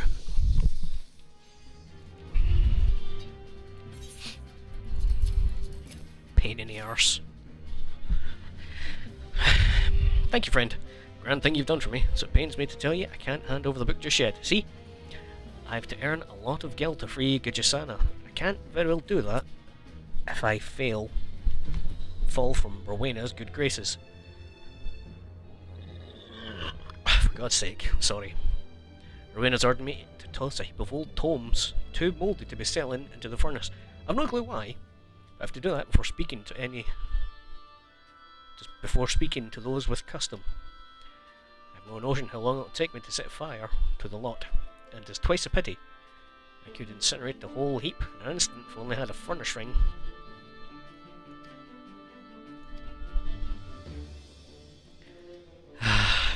You are a little wanker, by the way. I actually hate this wee dude.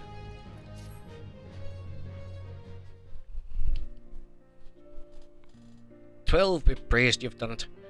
Now I won't have to spend ages up on the ears and musty old books. You've done right by me, I must admit. Never thought you'd do all I asked of you, especially as I'm the one that profit most from your labour. But 'tis all for the good of services of Gijasana Free. I do hope you're not too upset with me. I realise it's horrible to take advantage of the vulnerable, and even more horrible knowing what you're doing. I was on the other end once, when I hadn't 2 gil to scrape together. I had to join a certain crew known for having sticky fingers to get by. It was there I met Gijasana. Didn't know what I'd done with her. Hells, I'd probably have rotted away in some godforsaken jail. Sent among thieves, that Gijasana is. One that trusted not wisely, but too bloody well. Her lover ran off with the crew's coffers, and she took the responsibility for repaying it. Well, she was kicked out on her tail with a mountain of debt to boot. Nothing for the pretty lass but to steal and skirmish to make money back. But a hard life that is, and Gijasana washed up here and broken and battered to lick her wounds before too long. Well, she meets Rowena, sells herself into servitude to pay back her debts, and you know the rest. Tain't a new story, of course. My travels have taught me that much. Realm's full of bustling, hard-working souls like her. Good folk that keep going, even after being stamped in the back. I want someone to beat the odds, and I'll do all I can for someone to be my friend. Well, don't that sound like a sentimental fool? In a road. You've given what I was wanting, and now it's my turn. Here, have your book of Skylight. Hope it helps to beat the odds. Give me that, or you will get poked in the bum. Ooh, with my toe. No, I don't need that. Okay, cool. Well, that's that one done. Sacred Spring Water, you sell that. Okay, that's one. And a brass kettle. How the fuck did I get a brass kettle? Hold on. Stay there. Doodly doodly doo. That's a treasured mother, this one. Brass kettle from tool supplier Northshroud. Ooh, that's spicy. Okay, I'm gonna go get it. I'll do it later. Because this is another back and forth bollocks one. I'm really bad at not letting myself be distracted. Seriously. The second there's a distraction.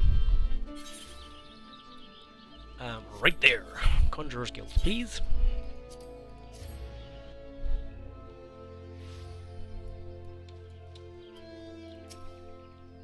My thanks for coming. When you're ready, speak to the Conjurer yonder. No, I didn't need to speak to her, I could have just spoke to the Conjurer. Ugh. Lions leaders wait for you to look stand. What are they waiting on me for? What am I going to do?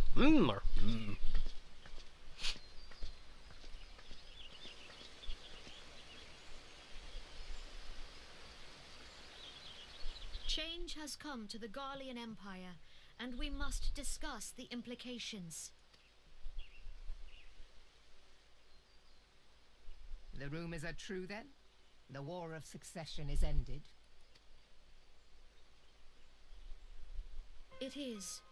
A new emperor reigns in Garlemald. Who?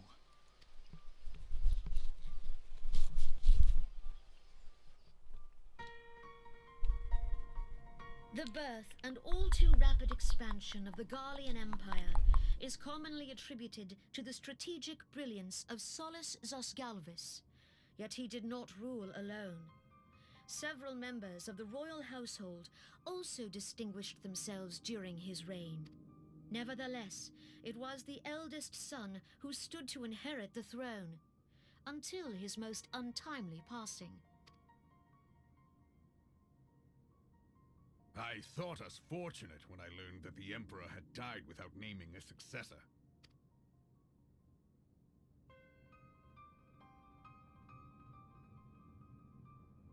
Sorry, I'm still eating horrible. Would that the Garlean Empire had died with him.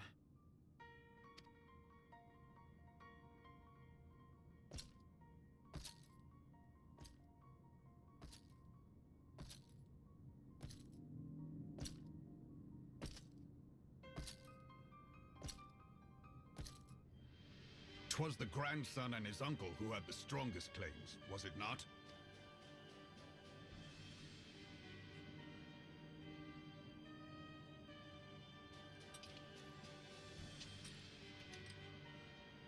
Indeed, yet claims count for little without the power to assert them.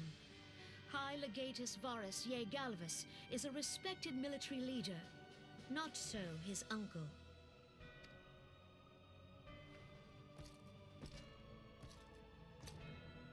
So young Varus has torn the crown from his uncle's grasp and taken his place at the head of the Empire.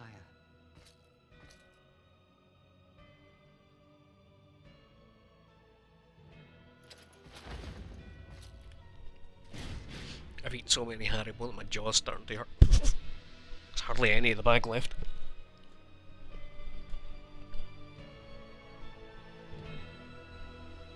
He is a smug bastard, isn't he?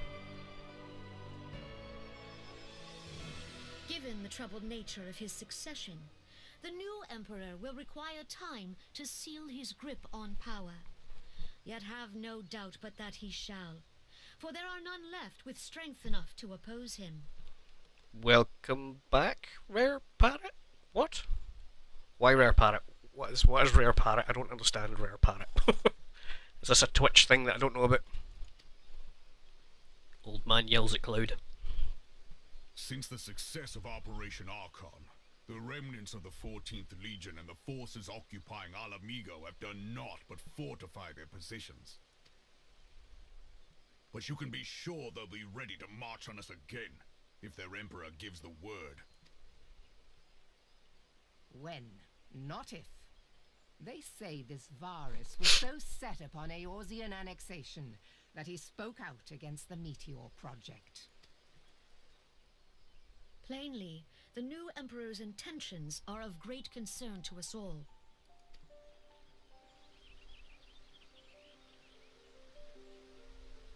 I propose that we set aside the Cartano dispute for the present, and discuss what measures the Alliance might take to prepare for a resumption of hostilities with Garlemald. Moreover, I move that we re-examine the question of how our former allies in Ishgard might be persuaded to retake their place at our side. Could Eorzea but stand as one, 'twould deal a grave blow to our enemies' ambitions.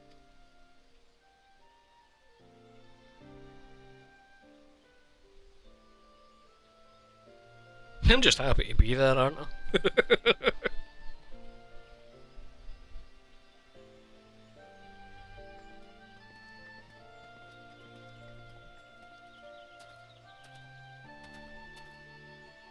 Well, I suppose we should be grateful that they have finally acknowledged the inevitability of Imperial attack.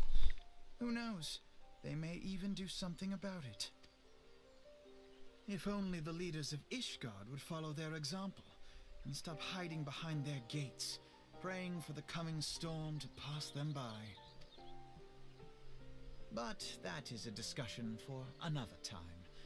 At present, I am more concerned by the fact that the Alliance's mooted preparations will be made known to the Garleans many moons before their coming. So long as the Ivy eludes our grasp, no secret is safe.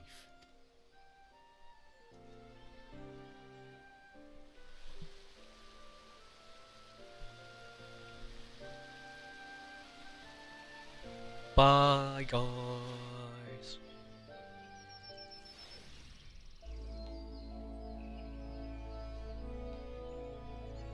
Hurry!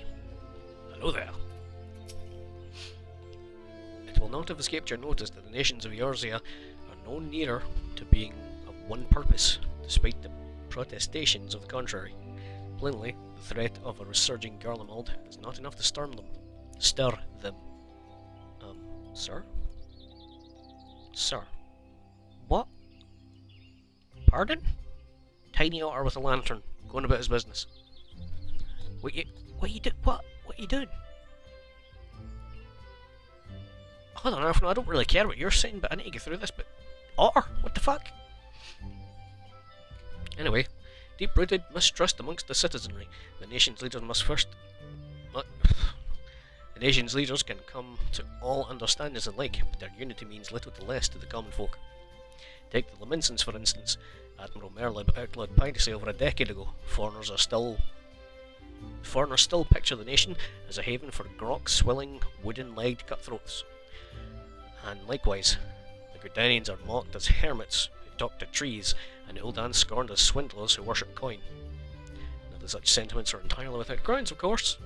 Take that pillar of Uldan society and it, for example, but that's beside the point. The fact is that people are wary of outsiders whether they have cause to be or not. On that basis, everyone could argue that the conflict at Cartano is a necessary evil. Each nation had its own warmongering faction that advocates the acquisition of Omega. In order to placate them, we presented them something resembling warfare, and thereby curb their appetite for full-scale conflict. With enough idle musing, let us speak the more pressing matter, the Ivy. Since we spoke at the Observatorium, Captain Albert has further shortened the list of suspects, and by happy coincidence, the one he deems most likely candidate has lately come to Gridania. The hunt's near as its end. All that remains is the cornered quarry. Seek out Ilbert near the Adder's Nest. He will give you the particulars. Should there be any developments in Kurthis, you may be sure that I will send word without delay. In the meantime, I wish you all success in apprehending the Ivy. Hey, where's that fucking otter gone? It's this person's pet. Posher otter. I've never seen this before. Hold on. I'm actually so tall it's really difficult to see small things now. Whatever. It's adorable. I love it. I have never seen it before. Wait. Where are you want me to go? Oh, it's just through here now.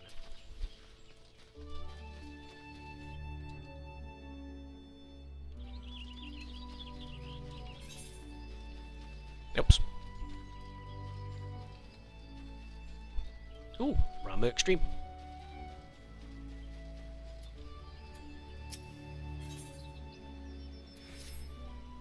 Well, if it isn't the Slayer of Ramu, come to see me in the flesh. How fortunate you should happen by. I was in fact on the verge of sending a runner to track you down.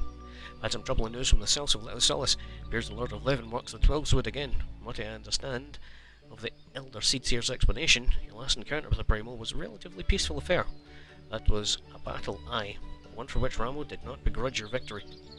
Why then, as you return to the forest, it is you, Dermot, whom fate has chosen to uncover the answer to that question.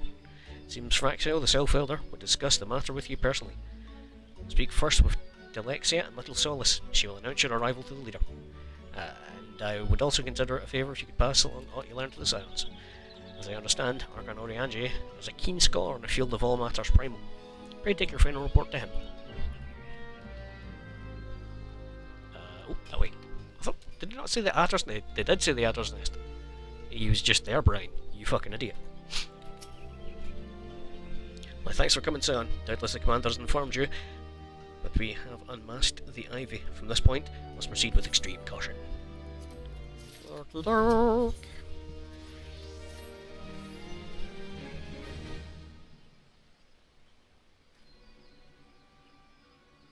Listen well, the spy we've been seeking all this time is now on Flame Marshal Eline Roale, Raban's second in command.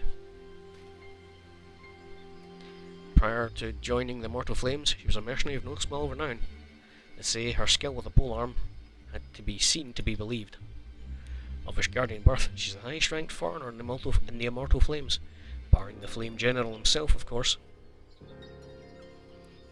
When he reformed the Grand Company, Raban chose people based on their worth, whence they hailed was of no interest. Montress saw things differently, however. Having funded the enterprise, they reserved the right to reject candidates nominated for high-ranking positions. It was no secret they did not favour foreigners, Ishgardians especially, after the way the Holy See forsook the Alliance. Yet the Monitress did not raise so much as a murmur of protest when Rael was appointed to her post. Passing strange, is not. Could be that the Ivy has some hold over the Montrists.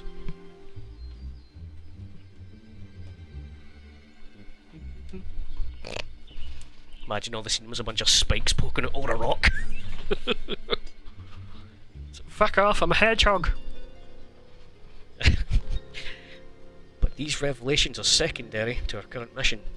Of foremost interest to us is Rael's presence here now. As you may be aware, it's the duty of Flame Marshal to command Immortal Flames in the absence of the Flame General. While Roban attended the Council of the Alliance leaders, she should have remained in the Hall of Flames. Woman has no business being in Gridania. She is nonetheless on some pretense. She'll be up to something, mark my words. Even as I speak, dozens of men trawling the Flames records for evidence for Rael's guilt. But if we can't catch her red-handed, we shall have all the proof we need. Which brings me to the plan. I have people watching the city gates, the airship landing, and the dock. Every point of egress. She cannot leave without our knowledge. All that remains is to shadow her until she betrays her true purpose. Can I rely on your eyes, Scion?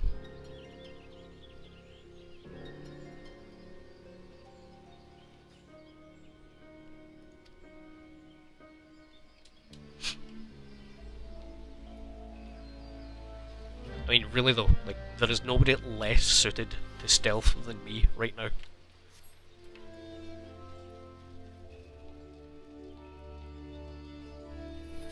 Maybe that. What the fuck was that?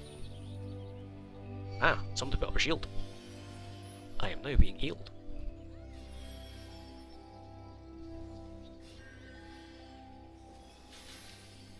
There you are, you bastard.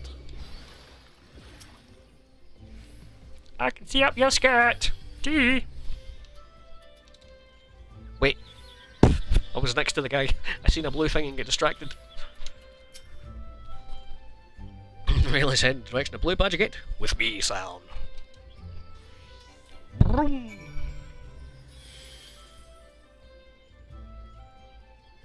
am I running like a piece of shit? Computer, what are you doing? Everything alright for your end? No dodgy frame drops or sound fidgetings?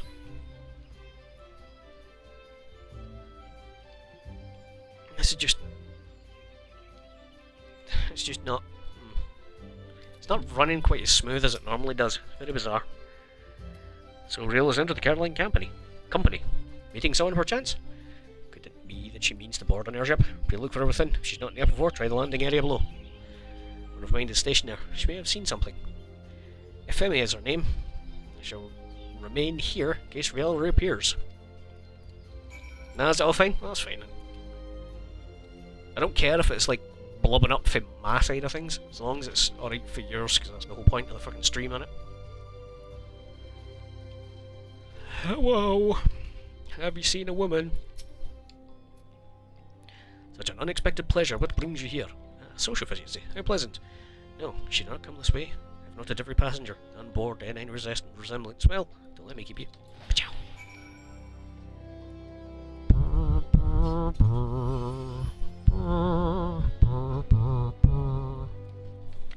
Hi, beef.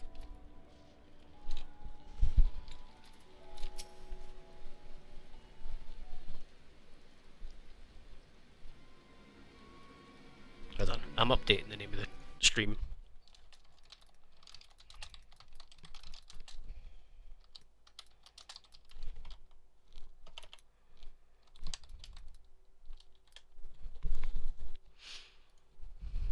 There we go. She didn't board an airship. She didn't come out back either. Whence on else should she have gone? The roost. How could I forget? Greetings, good sir. Might I interest in some Muntai tonic? Cup of tea imbues a man with great vigour. If you take my meaning. Perhaps another time, friend. Well, that necklace. You're a shinobi of Doma.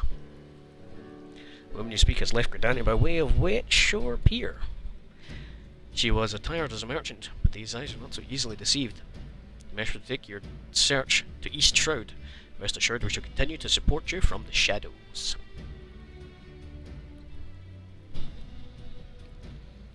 Thank the 12 for the Domans. Were it not for their unique talents, Riel would have disappeared without a trace. Oh, that'd be really good right now.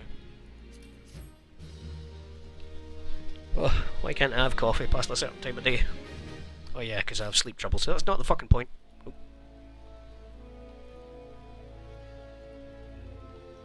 Have you genuinely had a different outfit every time I've come out of a cutscene? I think you have. I think I'm going to need to look at this VOD. I'll change the title again, sometimes featuring the many outfits of Yvette Hannah. In flagrant delicto. What? Whatever. Our hunt leads to the Shroud Scion. Suggest we follow Riel's example and take the ferry from Wet Shore Pier. Delic's wish to make certain preparations. See to them while I go on ahead. I shall wait for you at Swift Bloom Pier. Hey, the fucking goo.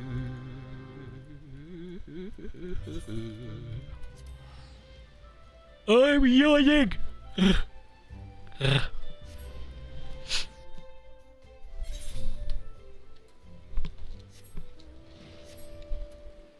What do you mean I've got a quest over here? Judgment, bolts and lightning. Oh yeah, I can unlock Ramuh, can I? Ramuh!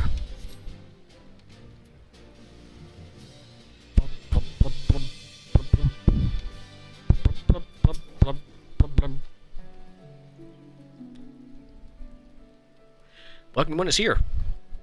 Has Walking One heard of Lord Ramuh's return? This one does not need to explain. Walking One should wait here while one fetches their elder.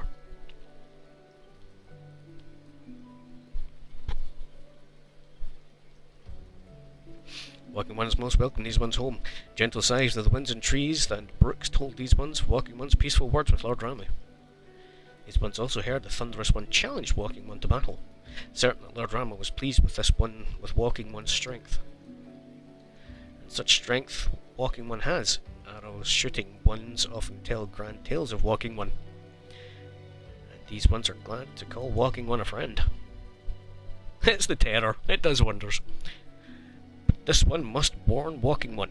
Dutch ones have summoned Lord Ramuh once again, this time with an offering of many, many, many more crystals. This one does not think Thunderous One means to bring judgment to Gridania, after all. Lord Ramuh made special promise to Walking One. intentions of the Touched Ones that concern this one. Touched Ones yet act in fear and in hate.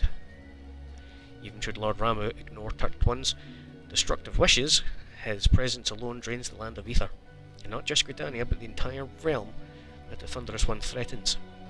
Life will seep from the soil, crops will wither and die, then the Lord Ramuh will it otherwise, Walking Ones will go to war over what remains. This one begs brave and courageous one to fight again. Touched Ones must understand that summoning Thunderous One is futile. The Thunderous One respects the strength of Walking One.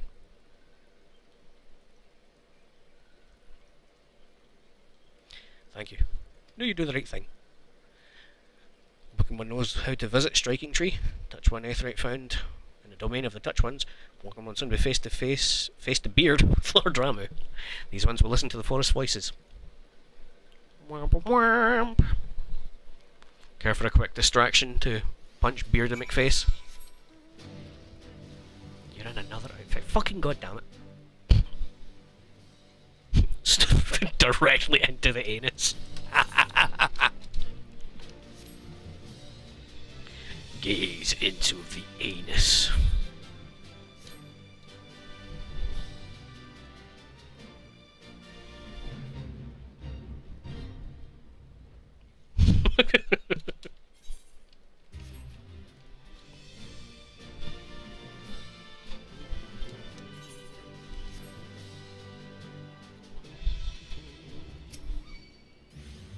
Do you mind? I'm fucking busy, pal.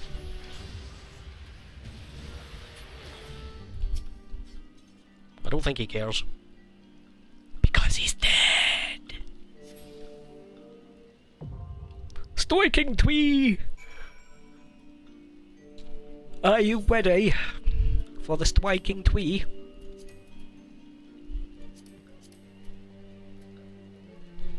Too late!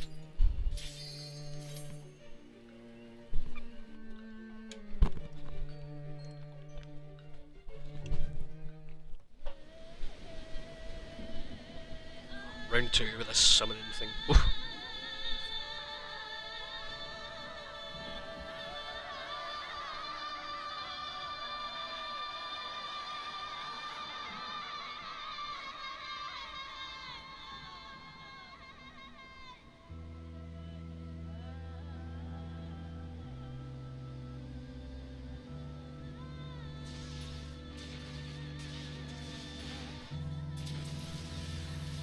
Boom!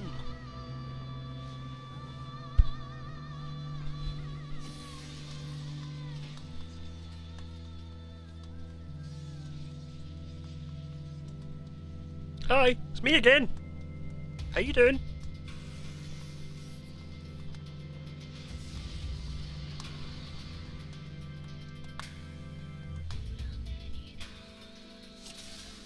Acha! Acha! Again. Acha! Again.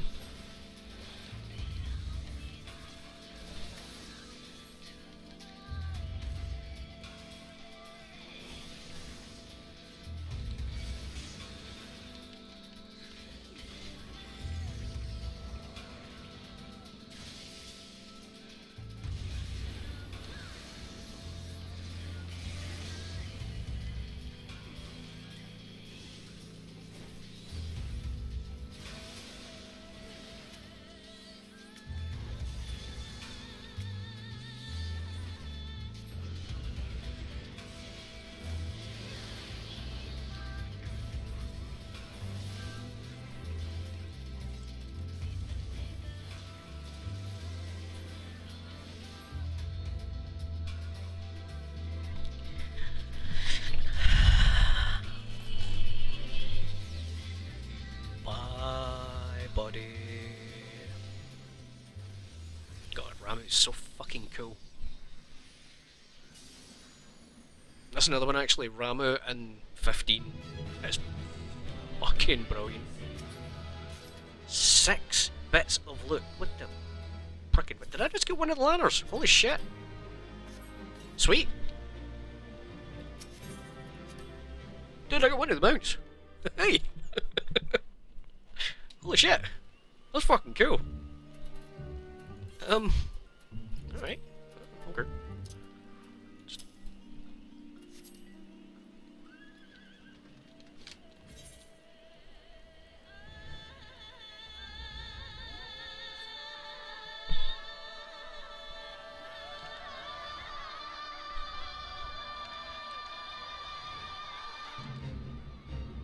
Now I can plague you with both dog farts and horse farts.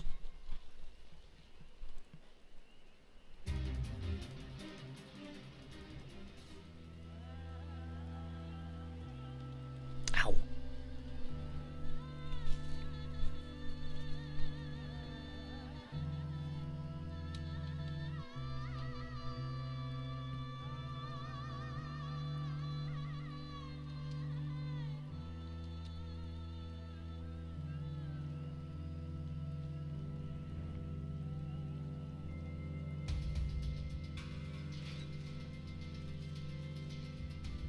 This is why I usually turn off mount music, because like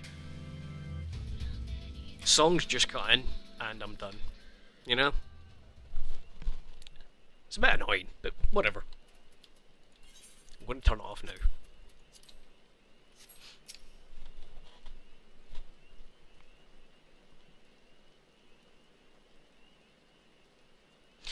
This way, my friends.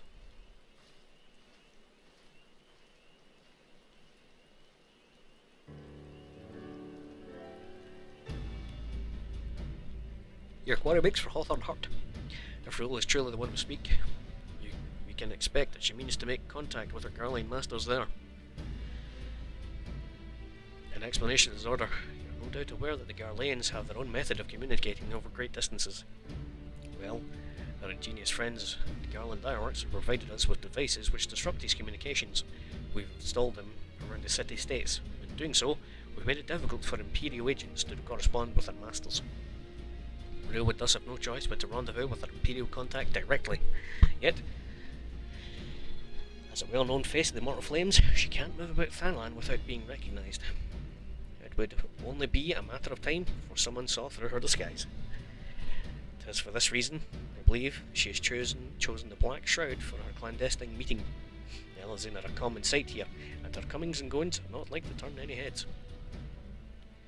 As my scout tells it, the Garleans have sent agents with a mind to destroy the devices and render such direct contact unnecessary. Fortunately, our shinobi have thus far been successful in rebuffing their efforts. This is it. We need only make to Hawthorne Hut, catch Rael in the act.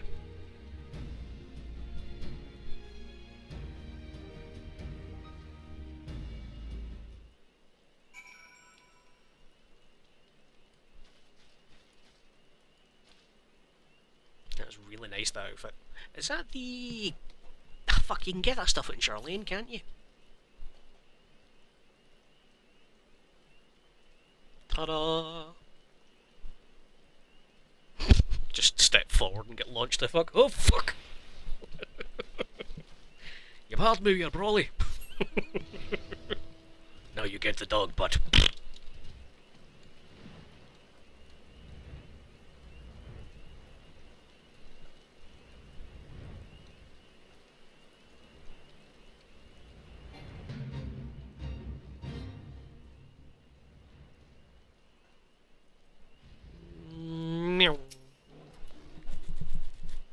My people report that our quarry has departed from for the Bramble Patch.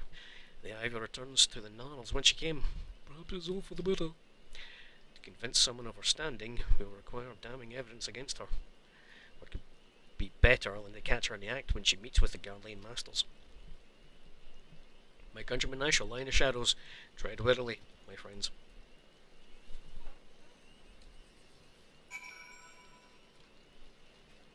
Oh no, it's a black magoo. What the fuck was that? It's been a while since I've done anything to do with my black mage, you know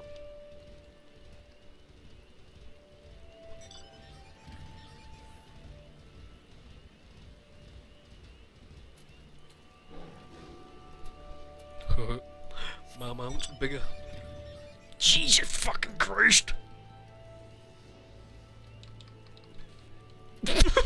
The size of this fucking beast.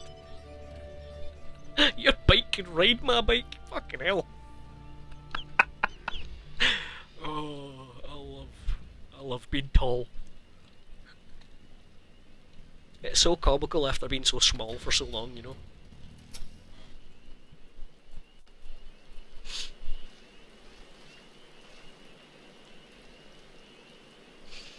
Just beyond Rails in conversation with an individual clad in the manner of an adventurer, an Imperial intermediary, no doubt. There it is, with me!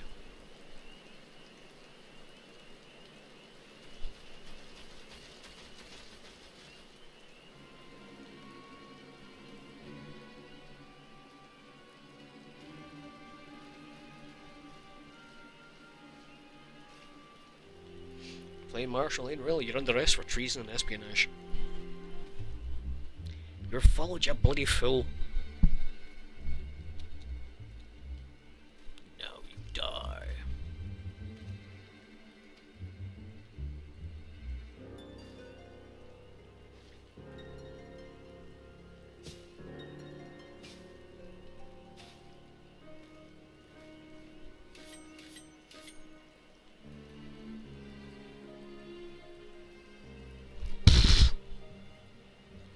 Need the three then ninjas to stand on each other's shoulders to meet me. You're unarmed, my lady, and scarcely geared for battle. But if you do wish to fight, you are welcome to try.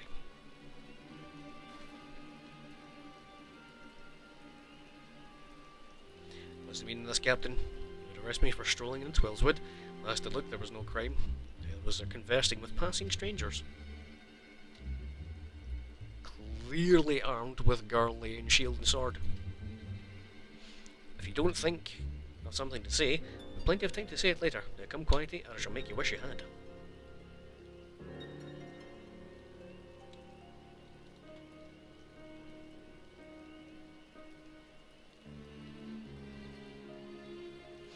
I will offer you no struggle. After all, I have naught to hide.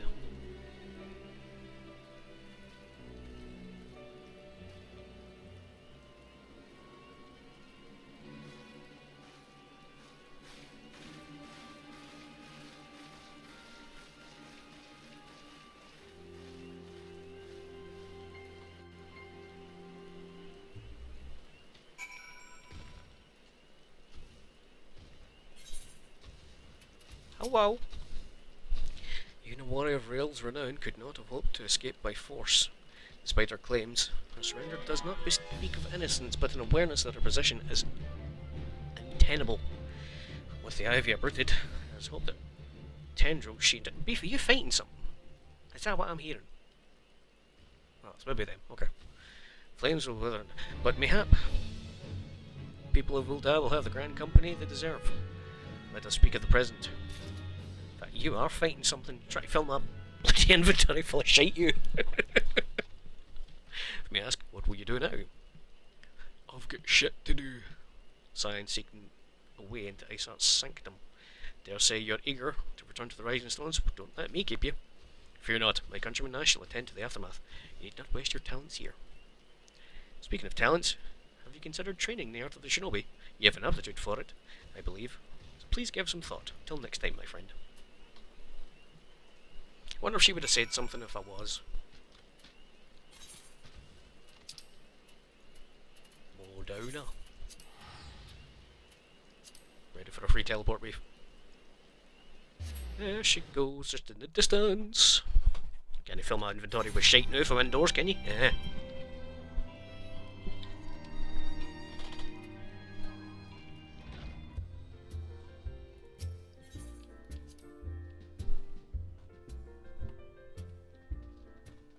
I still can't believe we get the luck I just had of getting that mount for ammo, like, first time.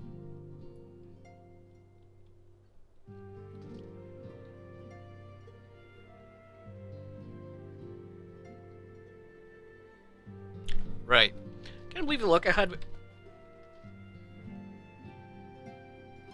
Anyway, the luck I had getting that the first time. I wonder if she drops them if I speak to her.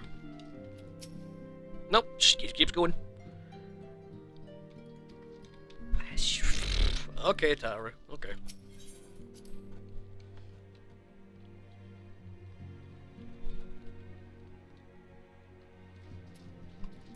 Alright, boss. How's it going?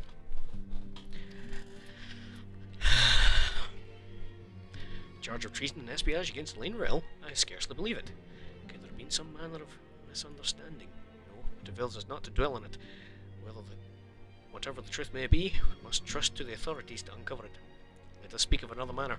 I'm pleased to report we have made progress in our efforts to find a way into Iceheart's sanctum. Shiva time! Time to poke Shiva real slap. Real soft. You recall Iceheart used the Aetheryte in the depths of Snowcloak to teleport a short distance to the west, most likely to a sanctuary of some description. It is there that we suspect she means to summon Shiva using the crystals she stole from House Tom's caravan. Heretics believe that they are bringing about a second coming of their patron saint, but if, as we suspect, they mean to hold a summoning ritual of the kind employed by beast tribes, it is likely that the result will be more akin to a primal. Suffice it to say, this must be stopped, and stop them we shall, but first we must surmount the obstacle that Iceheart has placed in our path. Ordinarily, it would be a simple matter to tap into the established Aethernet and thereby follow your quarry. However, despite our best efforts, we were not able to ascertain the position of the Aetherite to which she teleported. Her prevailing theory is she destroyed the second Aetherite upon arrival. A reckless, desperate measure, but also an effective one. After discussing the matter at great length with Urianger, we have concluded that we lack expertise to develop a solution, which is why we've called upon the aid of one who does possess expertise, a colleague of hers who is currently en route to Revenant's Toll from Charlene. She should be arriving here in an hour, within an hour, in fact. Since you're here, mayhap we could welcome her together. I'm certain she would appreciate the gesture. Let's make for the northern gates to await her coming. It's Urianger, he's no making sense, boo. So we're going to hunt and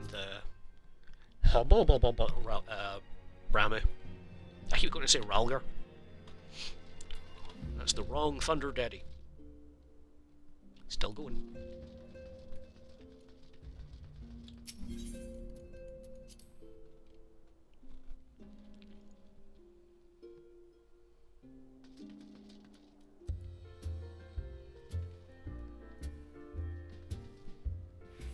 Can I sit in one of these?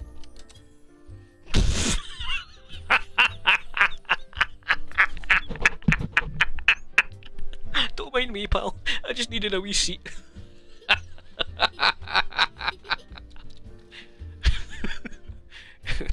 Oh god, you imagine I stand up, they were just stuck to one of the spikes in my back. Oh, that was good. I enjoyed that. Kitten soup. You get the dog butt.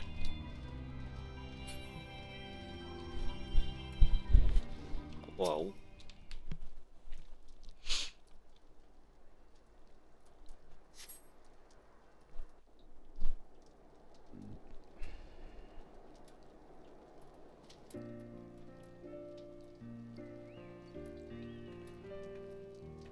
Birds.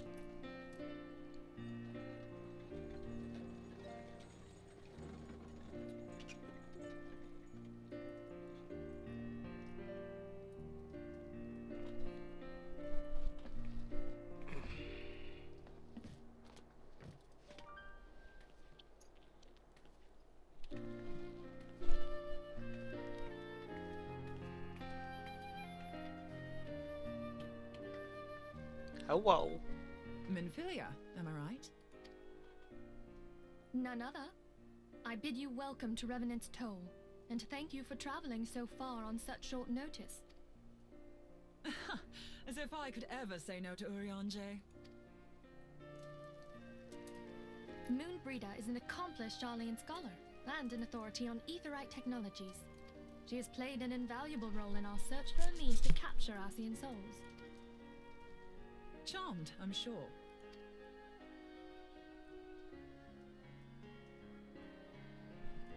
Maybe this was like a helmet off kind of situation.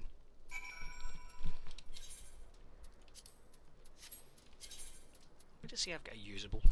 Oh, I do. Oh, very fancy.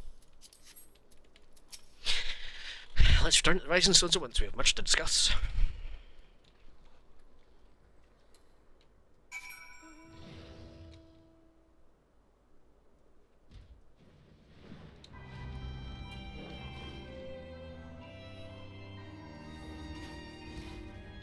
I should not have looked so close.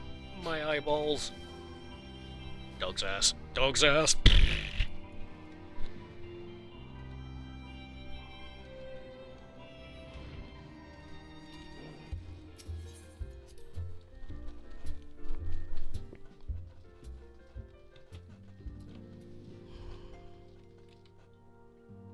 Eventually that will get boring, you know. Just the Stola and Papalimo back there betting how long it takes for it to drop one of them.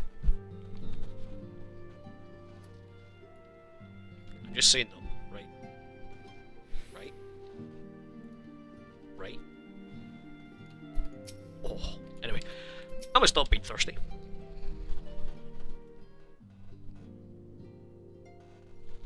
Oh, crunchy McBack. Moon! Gods, it's been ages! Oh, longer, sister. A joyous reunion indeed. Well, of course it is. Moon and I are like twin sisters.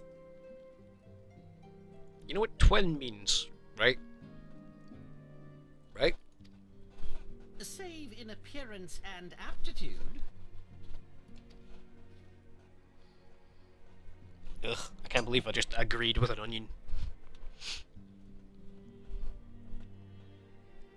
Everyone, if I could have your attention.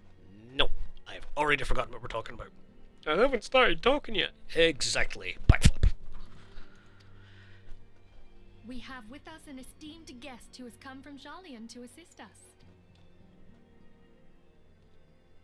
I bid Moonbreeder join us here that she might share with us her extensive knowledge of Aetherites. Also, as many of you are already aware, she has been overseeing our research into white auracite, a sample of which she has been good enough to bring with her.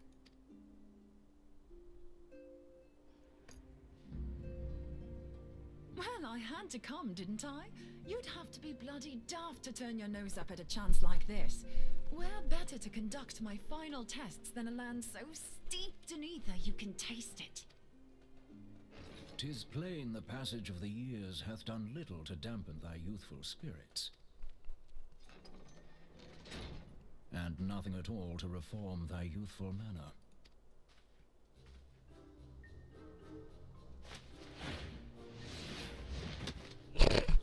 Snow, snow. Oriange, where in the hells have you been hiding?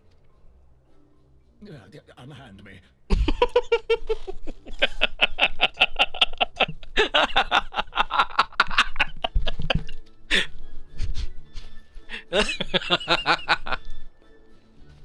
I come all this way, and that's what you have to say to me. You're breaking my ribs. I heard when you were pleading with me to drop everything and hurry to your side. What was it you said? None save thee can satisfy this need. Go on.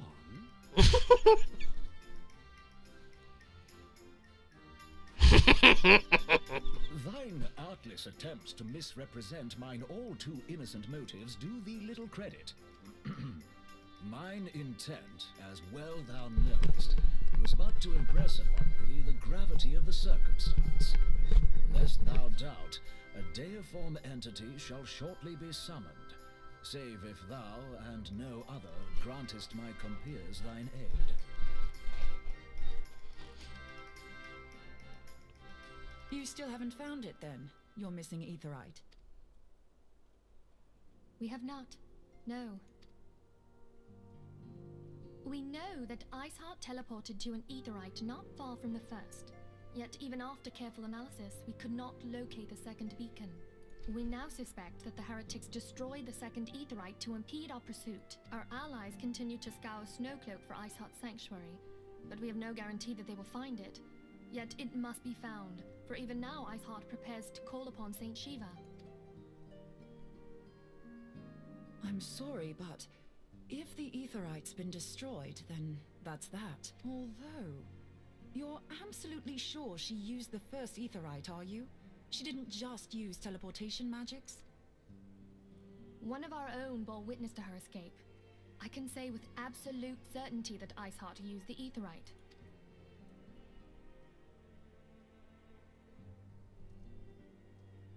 In that case, there might be a way, so long as the ethereal current is still flowing. Truly? How? We use the current to recreate the beacon. As you know, Aetherites are a bit like lighthouses. We use them to reconstitute our physical forms when crossing the ethereal sea.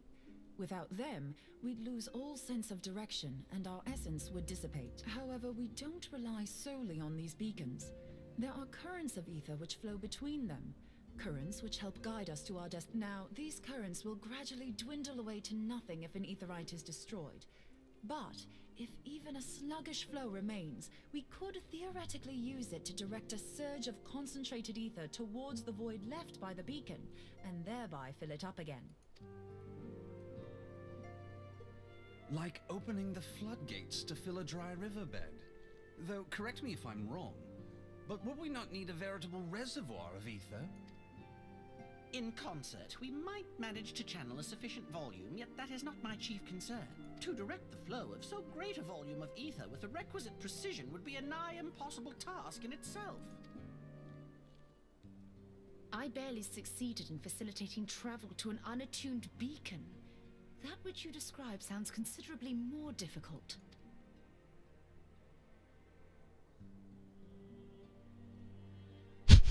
And single brain cell Every activated. person who has attempted to teleport in this fashion has died in the process. They, however, did not have white aura sight at their disposal. I can use it to channel all the ether you can give me into the aetherite. However, white aura sight cannot retain ether for an extended period of time, so we would need to infuse it immediately beforehand.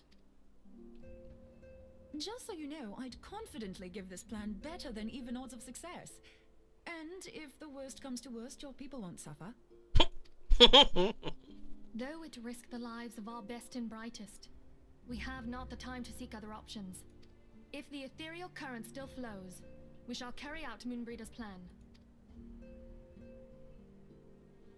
That's the spirit. Let's roll the dice.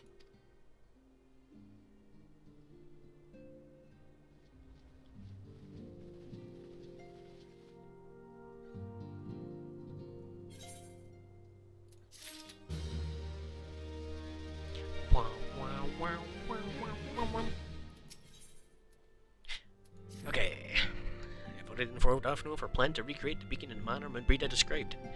He agreed that despite the inherent danger, it represents our only hope of success. He also said that he wished to meet with you at Snowcloak before you proceed. I expect you will find him waiting when you arrive. I want you to know that I appreciate everything you've done with on our behalf, Dermot, and I have faith you will return to us, as you always have. Off fucking go.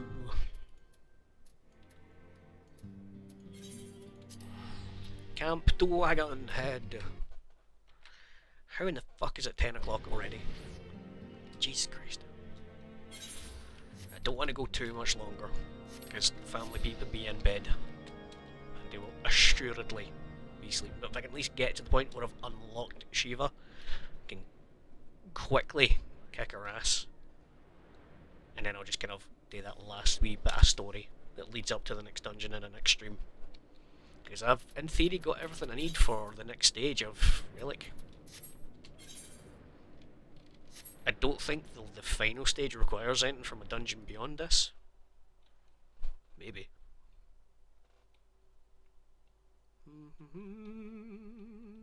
I'm throwing myself through these things.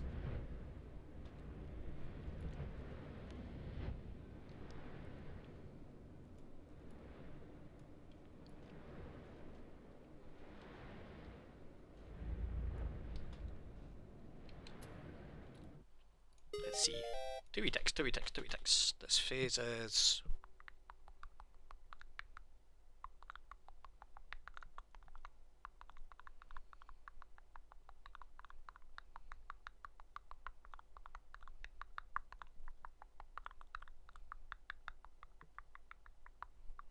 Nope, that's fine. Phase after this is just a light grind. So, sweet. I've got all the dungeons unlocked I need unlocked.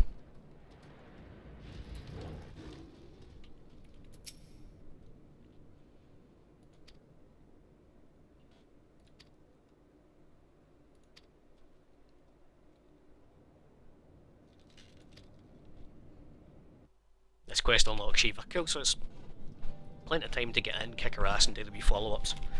Because normally this is like an end of a patch kind of thing, innit? And then the quests following are like next patch. So if I can get to the end of a patch.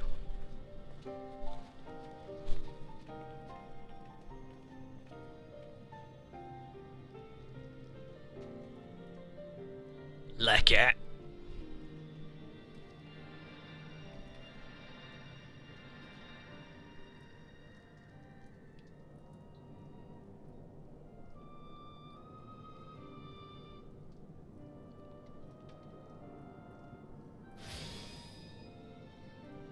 It's ready. Contender ready. Gladiator ready.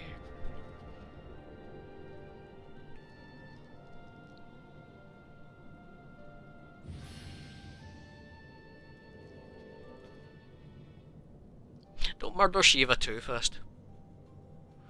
4 more and the patch is done. I'll do that in this stream and then I'll stop. It worked, I think. Don't murder her too fast, get her to the second phase, and I'll just try and dodge screw bits so we can get a wee bit of the music. Try to into the right now. Feel the current and try to locate the beacon.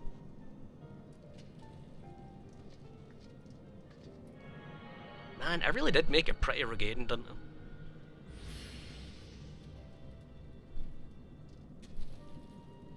Done all we can there, but for now, let us withdraw. All I have is 2.5 and 2.55. That's fine, that'll be a stream. Final preparations are complete. You must seek out the beacon we have created. If by the grace of the 12 you arrive safely, you must stop Iceheart before she summons Shiva. Well, spoiler, I guess I've been saying it all fucking stream. I have to fight Shiva. Well, I guess it's technically different, but whatever. Whatever you want, whatever you like. Oh, shut up. The stupidest songs get stuck in my head all the time. Can't ignore the possibility of actions of alerted Iceheart. Should that be the case, she may attempt to hasten the complicated Little choice face Shiva. Knowing a little of the saint, I can't say your own strength will suffice. So I would also encourage you to call upon your allies. I have a message from Ceramic. Shush. You.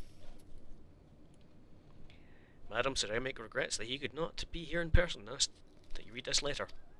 Ishgard faces an unprecedented threat, yet in her hour of need, it is not her knights who stand posed to defend her. Dermot Dina, the warrior of light, saviour of Eorzea, your deed this day shall not be forgotten. Where others would flee, you choose to remain. Where others would falter, you rise to the challenge, and where others use their gifts for selfish ends, not gonna lie, I probably would as well, you wield yours in service to a greater cause. May Helene bless you with good fortune, and see you safely home.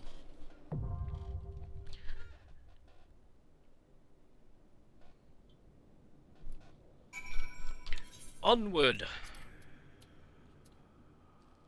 Nope. This one. Swing! God, I hope you weren't busy.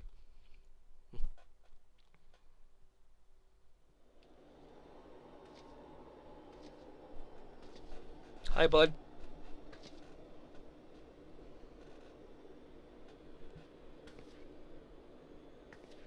You should never have come here, warrior of light.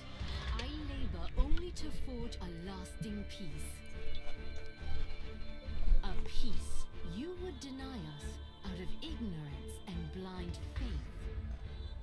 No matter. If it is our fate to be at odds, then it is mine to strike you down. We whom gods and men have forsaken shall be the instruments of our own deliverance. Is that Laura Bailey? Partake of my flesh. Fill this vessel with your light. Walk amongst your brothers and sisters once more. Oh, Saint Shiva, still the hatred within our hearts and bless us with eternal grace.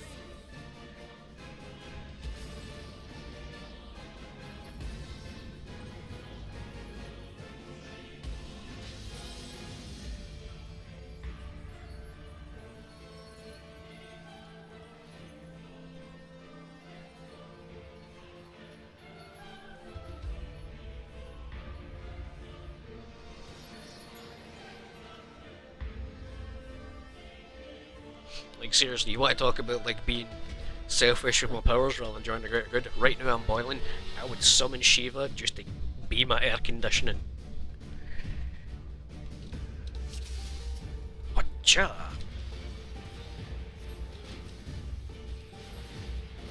Not sure she's got an invincibility phase.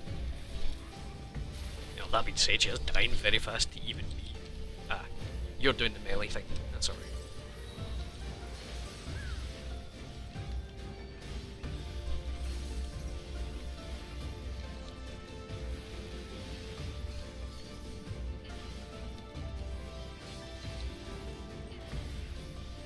Oops.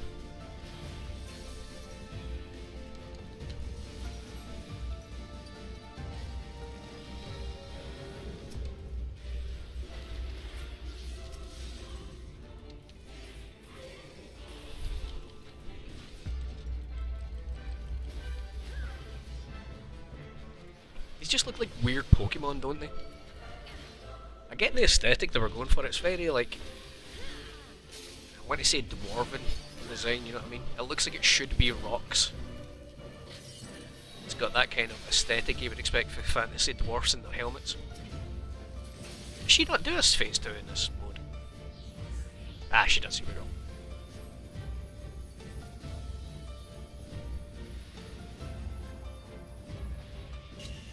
Nope! Haha. Ah shit, I should have put my helmet on. Game time, helmet's on.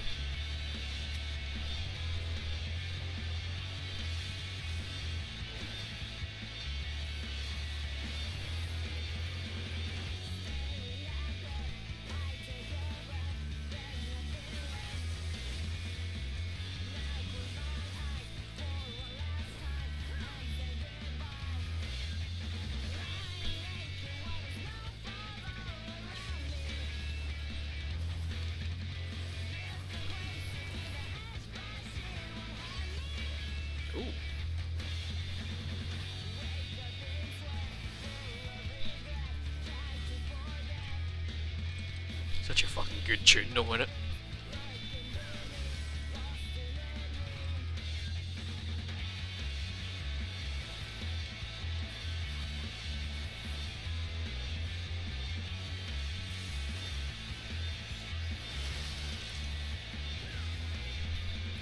Wee.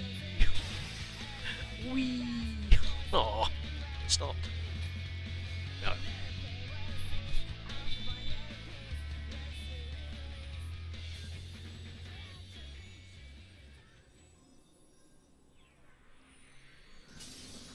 Sorry, buddy.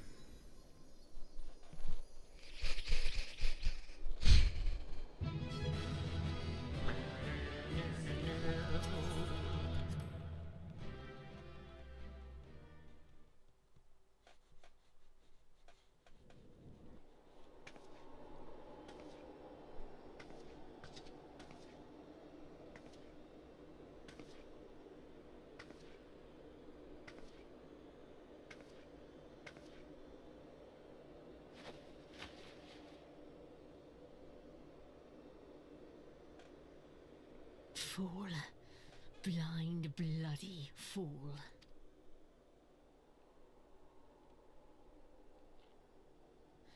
You, of all people, should understand the suffering war begets.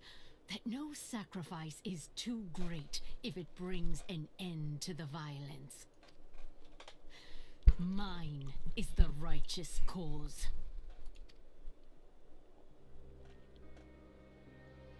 You fight in a war you do not understand. A pawn of liars and schemers.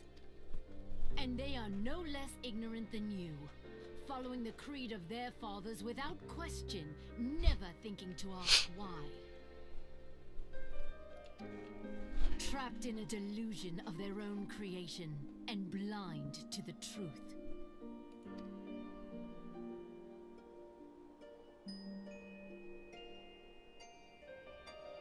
Warrior of light, redemption is not beyond us.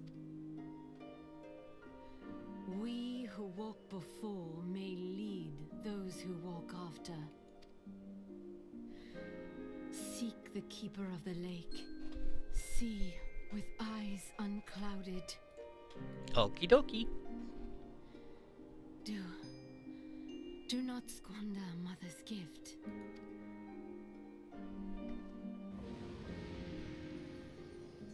Hear, feel, think.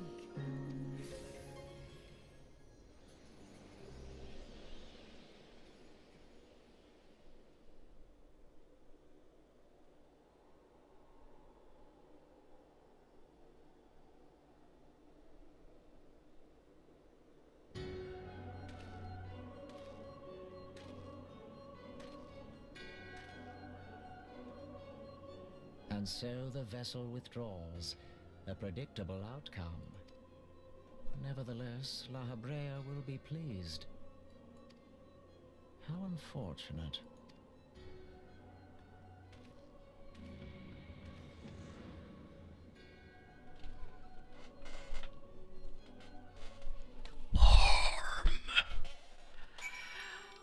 Right, that's more exciting.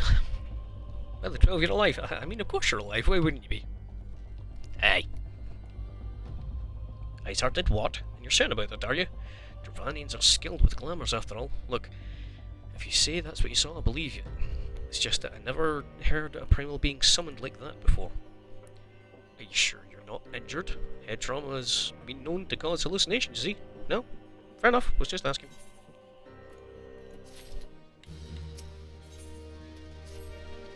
Ask me, there's not to be gained from mulling over the implications of your story in the freezing cold.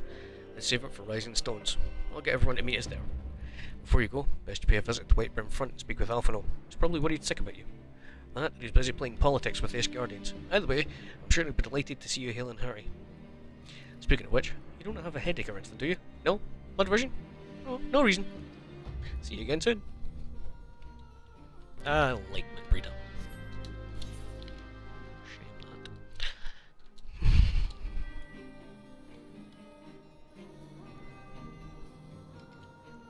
Odd that we never had a badge today. Normally we have a badge at one point. I was sure he said he was working in the afternoon, so maybe I asked to stay on or something. Your daddy was just a fucking wormy function, he just went to bed. Both equally possible. Yep.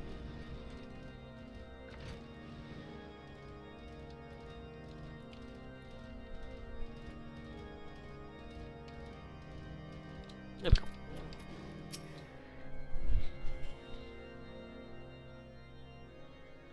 There she is, and none the worse for wear.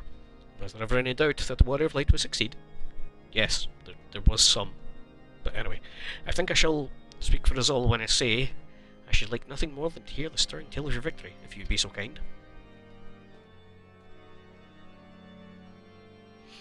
And we were too late to prevent the summoning.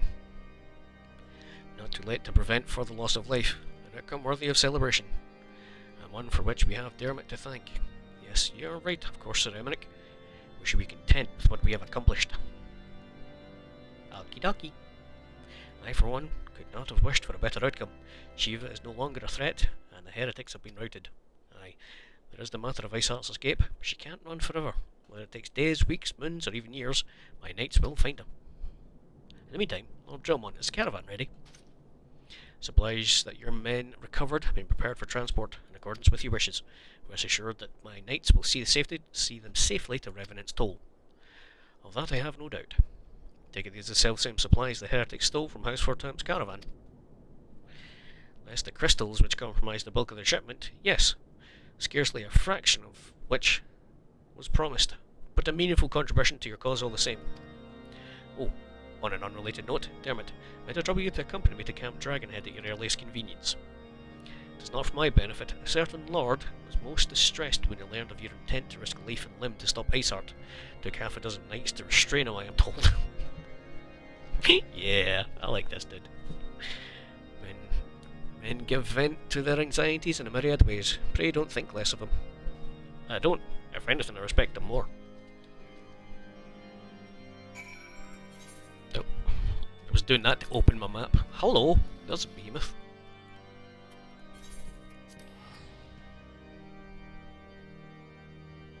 Goodbye.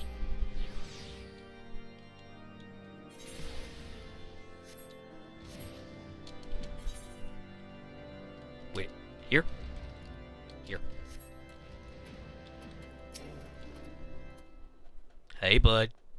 How you doing? What are you thinking, Dermot? Waging your very being on a dubious theory which might have allowed you to enter Iceheart's lair, knowing full well she could have sufficient forewarning to complete a ritual to summon Shiva anyway. Well, technically she did, and then, engaging the abomination in Mortal Kombat. By the Fury, this is stuff of ballads, a battle for the ages. What that I had been there to fight by your side. Yet I was forced here to wait, condemned to wonder at the fate of a dear friend for a veritable eternity. Would not wish such torture on my most hated enemy. But you're here right now, and that's what truly matters. Let us move on. Sir Emmerich wishes to have words with you and Master Alphino in private. He awaits us at intercessory. Just say the room. Just say the fucking room. We have a room set for you. God! Intercessory, my fucking big toe.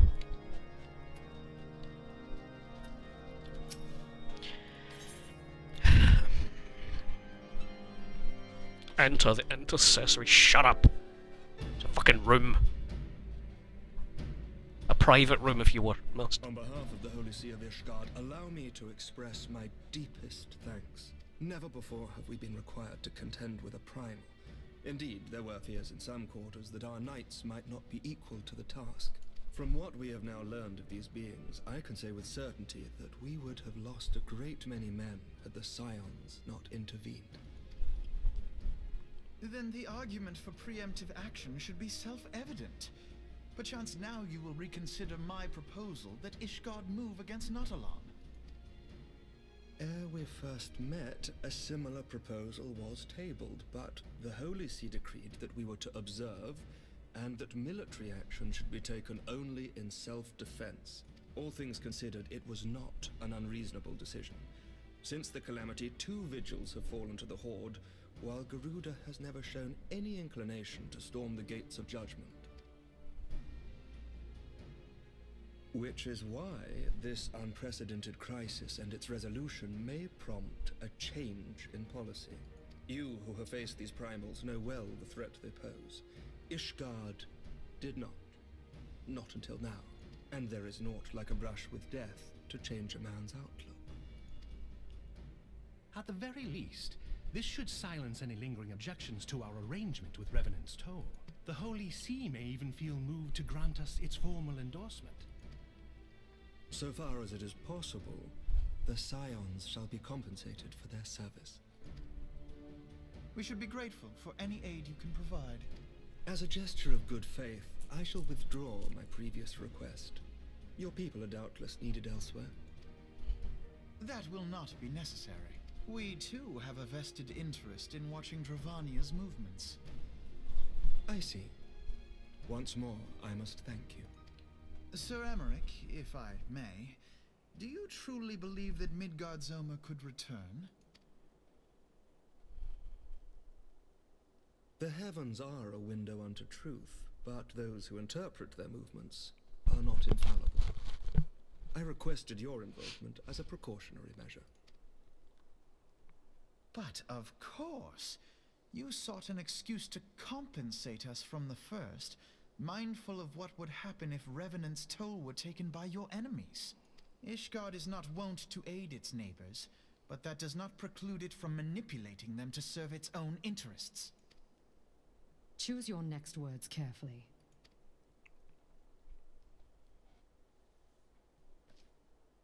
Do you know what sort of man becomes Lord Commander of the Temple Knights? One who comes from good stock. I did not. Yet here I am now. Why do you suppose that is? Because I swiftly learned to tell the difference between words, deeds, and beliefs. You are correct, Master Leveilleur. Ishgard desires to see Revenant's Toll flourish, as it would present a troublesome obstacle to our enemies from the south. We are so glad to be of use to you. As we are to you. Ours is a mutually beneficial arrangement, lest we forget. One born of necessity. The dragons grow more restless by the day, and the heretics harry us nigh without cease. We have contended with such troubles for centuries, but there are limits to even our endurance. Yet as a pauper is loath to part with his meager possessions, the leaders of Ishgard are not wont to render up their trust to outsiders.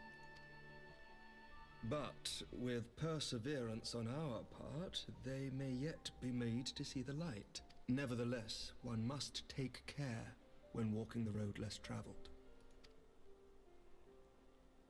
Wise words, Sir Emmerich. I shall make a point to remember them. I must apologize for my earlier outburst. I hope it will not sour our good relations. Not at all.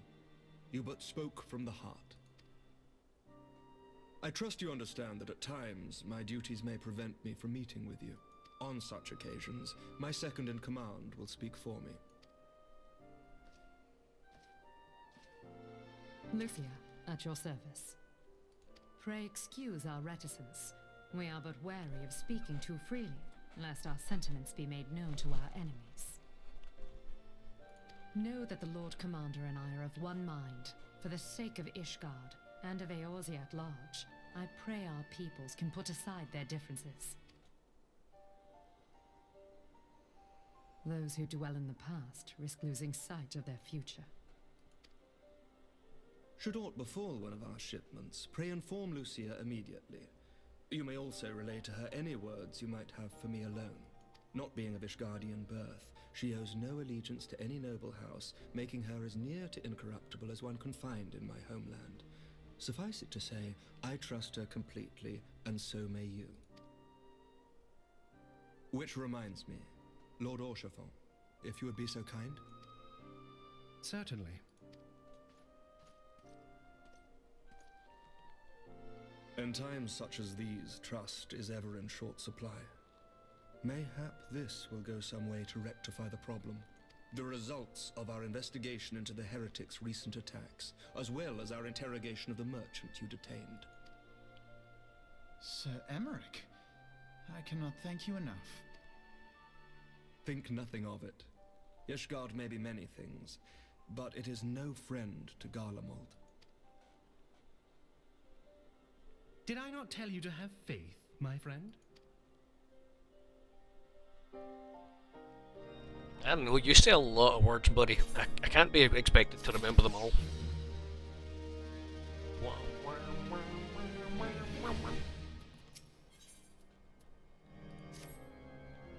Seem we've much discussed with our friends in Rising Stone. If what you say is true, a such method of summoning Shiva defies all precedent, necessitates a complete reprisal of the primal threat, and our approach to combating it. Moreover, there are grave ramifications if word of the incident reaches Imperial ears. Garlean Empire believes that primals are an insufferable menace, that their mere existence is a threat to this very star. As such, they deem any action taken against beast tribes justified by default. Imagine then, if it became known that it was not only the beast tribes of Eorzea that could summon primals, but our civilized people as well. Any lingering objections to the Eorzean campaign would vanish overnight. Before we had to contend with a single Imperial Legion, we could find ourselves facing the combined might of all Garlemald. But I speak unadvisedly. Come, Dermot. Time to continue this conversation in Modona. Sure, give me a minute though. I need to go speak to a posh man in a funny coat. Hey! I spotted you too late. You're never gonna catch me. Stop hiding in the bushes.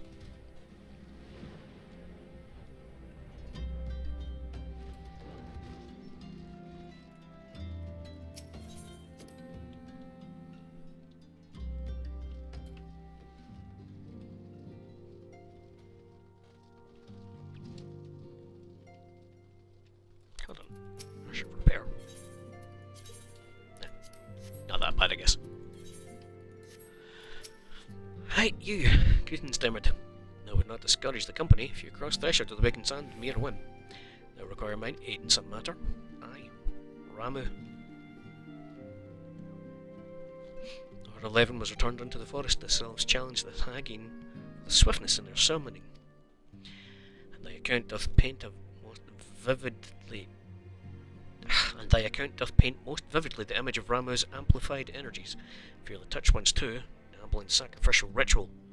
Thy stern expression bespeaks thy understanding. Even the denizens of the Tweleswood possess no immunity against Ascian manipulators. Once more we are reminded that the only thing lifting of this darkness... What he said. We shall prevail, warrior of light. By the radiance of thee and thy companions we shall prevail. Lord Warwick slain by the hand. It was both heroic and historic, a tale to be told down the ages. I fear, however, the terror of the Indigo Deep did slumber but briefly in the ethereal sea. The Meldrum has assured me, with unhappy certitude, Leviathan does stir from the abyss once more. Should indeed this prove to be the case, we're facing most troubled, chilling predicament. Lord of the World is a voracious being, not less than a treasure trove of crystals which serve to lure the entity back to our plane of existence. It is folly then to believe the sea-bound beastman could gallop such a haul with impossible alacrity. The Sahagin, I believe, have been entertaining Ascian guests. The threat of unprecedented magnitude now loometh over limbs of Levinsa. Take thee the swiftest road to Maelstrom Command and offer a stalwart service. Yeah, sure. Later.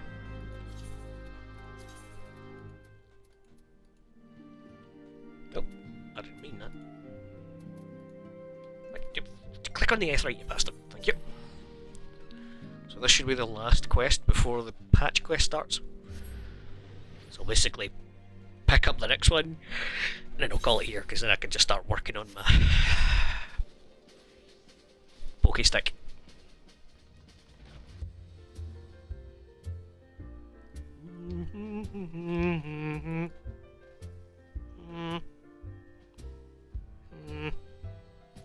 Just look, how you doing, mate? Aye, I'm looking that way deliberately. Aye, nope, nothing to see down there in the corner. Nope, nothing freaky at all. You wee bastard.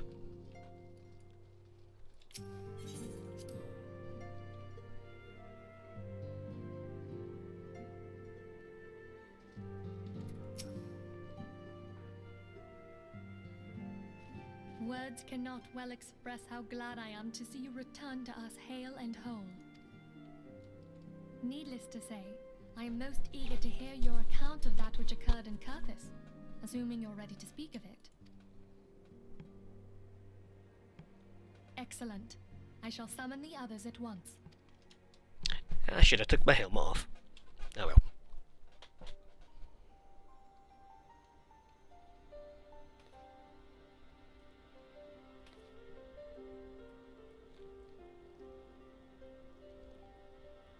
Iceheart used her own body as a vessel for a primal soul? Master Louisoix's writings make no mention of such a possibility. Can we be certain this entity was a primal? As certain as we can be that good King Mogulmog the 12th was a primal, I should think. Both were ostensibly summoned. Let's not quibble over definitions. Of more concern is the implication that Iceheart retained her will, even after she was possessed. We are talking about a mortal, wielding the power of a primal. So technically, couldn't our Warrior of Light do that with any of the primals? Ooh. It can't possibly be that easy, can it? There must be some sort of sacrifice required. Or maybe she's just special? What qualities this woman possesseth, I know not, but full sure am I that she was groomed for this role. Few are privy to the secrets of summoning, and but a single party standeth to profit from their dissemination.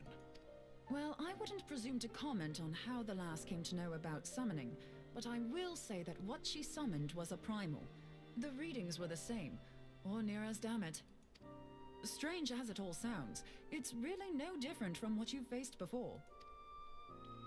Then mayhap it is time that we re-examined our previous encounters. Pack your things, Ida. We're going back to Gridania. Yes, sir. About Iceheart's final words to you. Hear, feel, think. Hydaelyn speaks to her as well. If Iceheart is blessed with the power of the Echo, she will doubtless have used it to further her goals. Or could it be that it was a revelation granted her by the Echo which first set her on this path? She did say that the Ishgardians were blind to the truth. Do you think she has knowledge of the origins of the Ishgardian-Dravanian War? It would do much to explain her unwavering conviction. Did not the Lady Iceheart implore thee to seek the Keeper of the Lake? And did she not imply that in so doing thou wouldst come to see with eyes unclouded? Midgard-Zoma was a king amongst kings who reigned for centuries on end. But he is dead and his wisdom lost to the ages. Unless the Ishgardians' fears are well founded, it would seem we have yet another reason to stand watch over the Keeper of the Lake. For a mercy, we are well positioned to do so. Iceheart, Shiva, Ascians, and Midgard-Zoma. I shudder to think how they're all connected.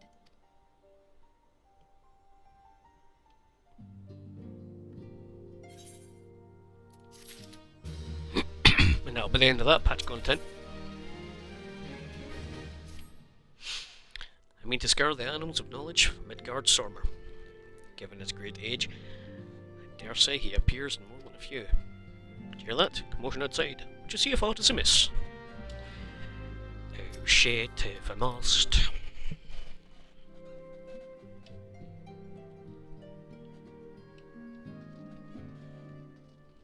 So you're not going to force me into anything, are you? Sweet.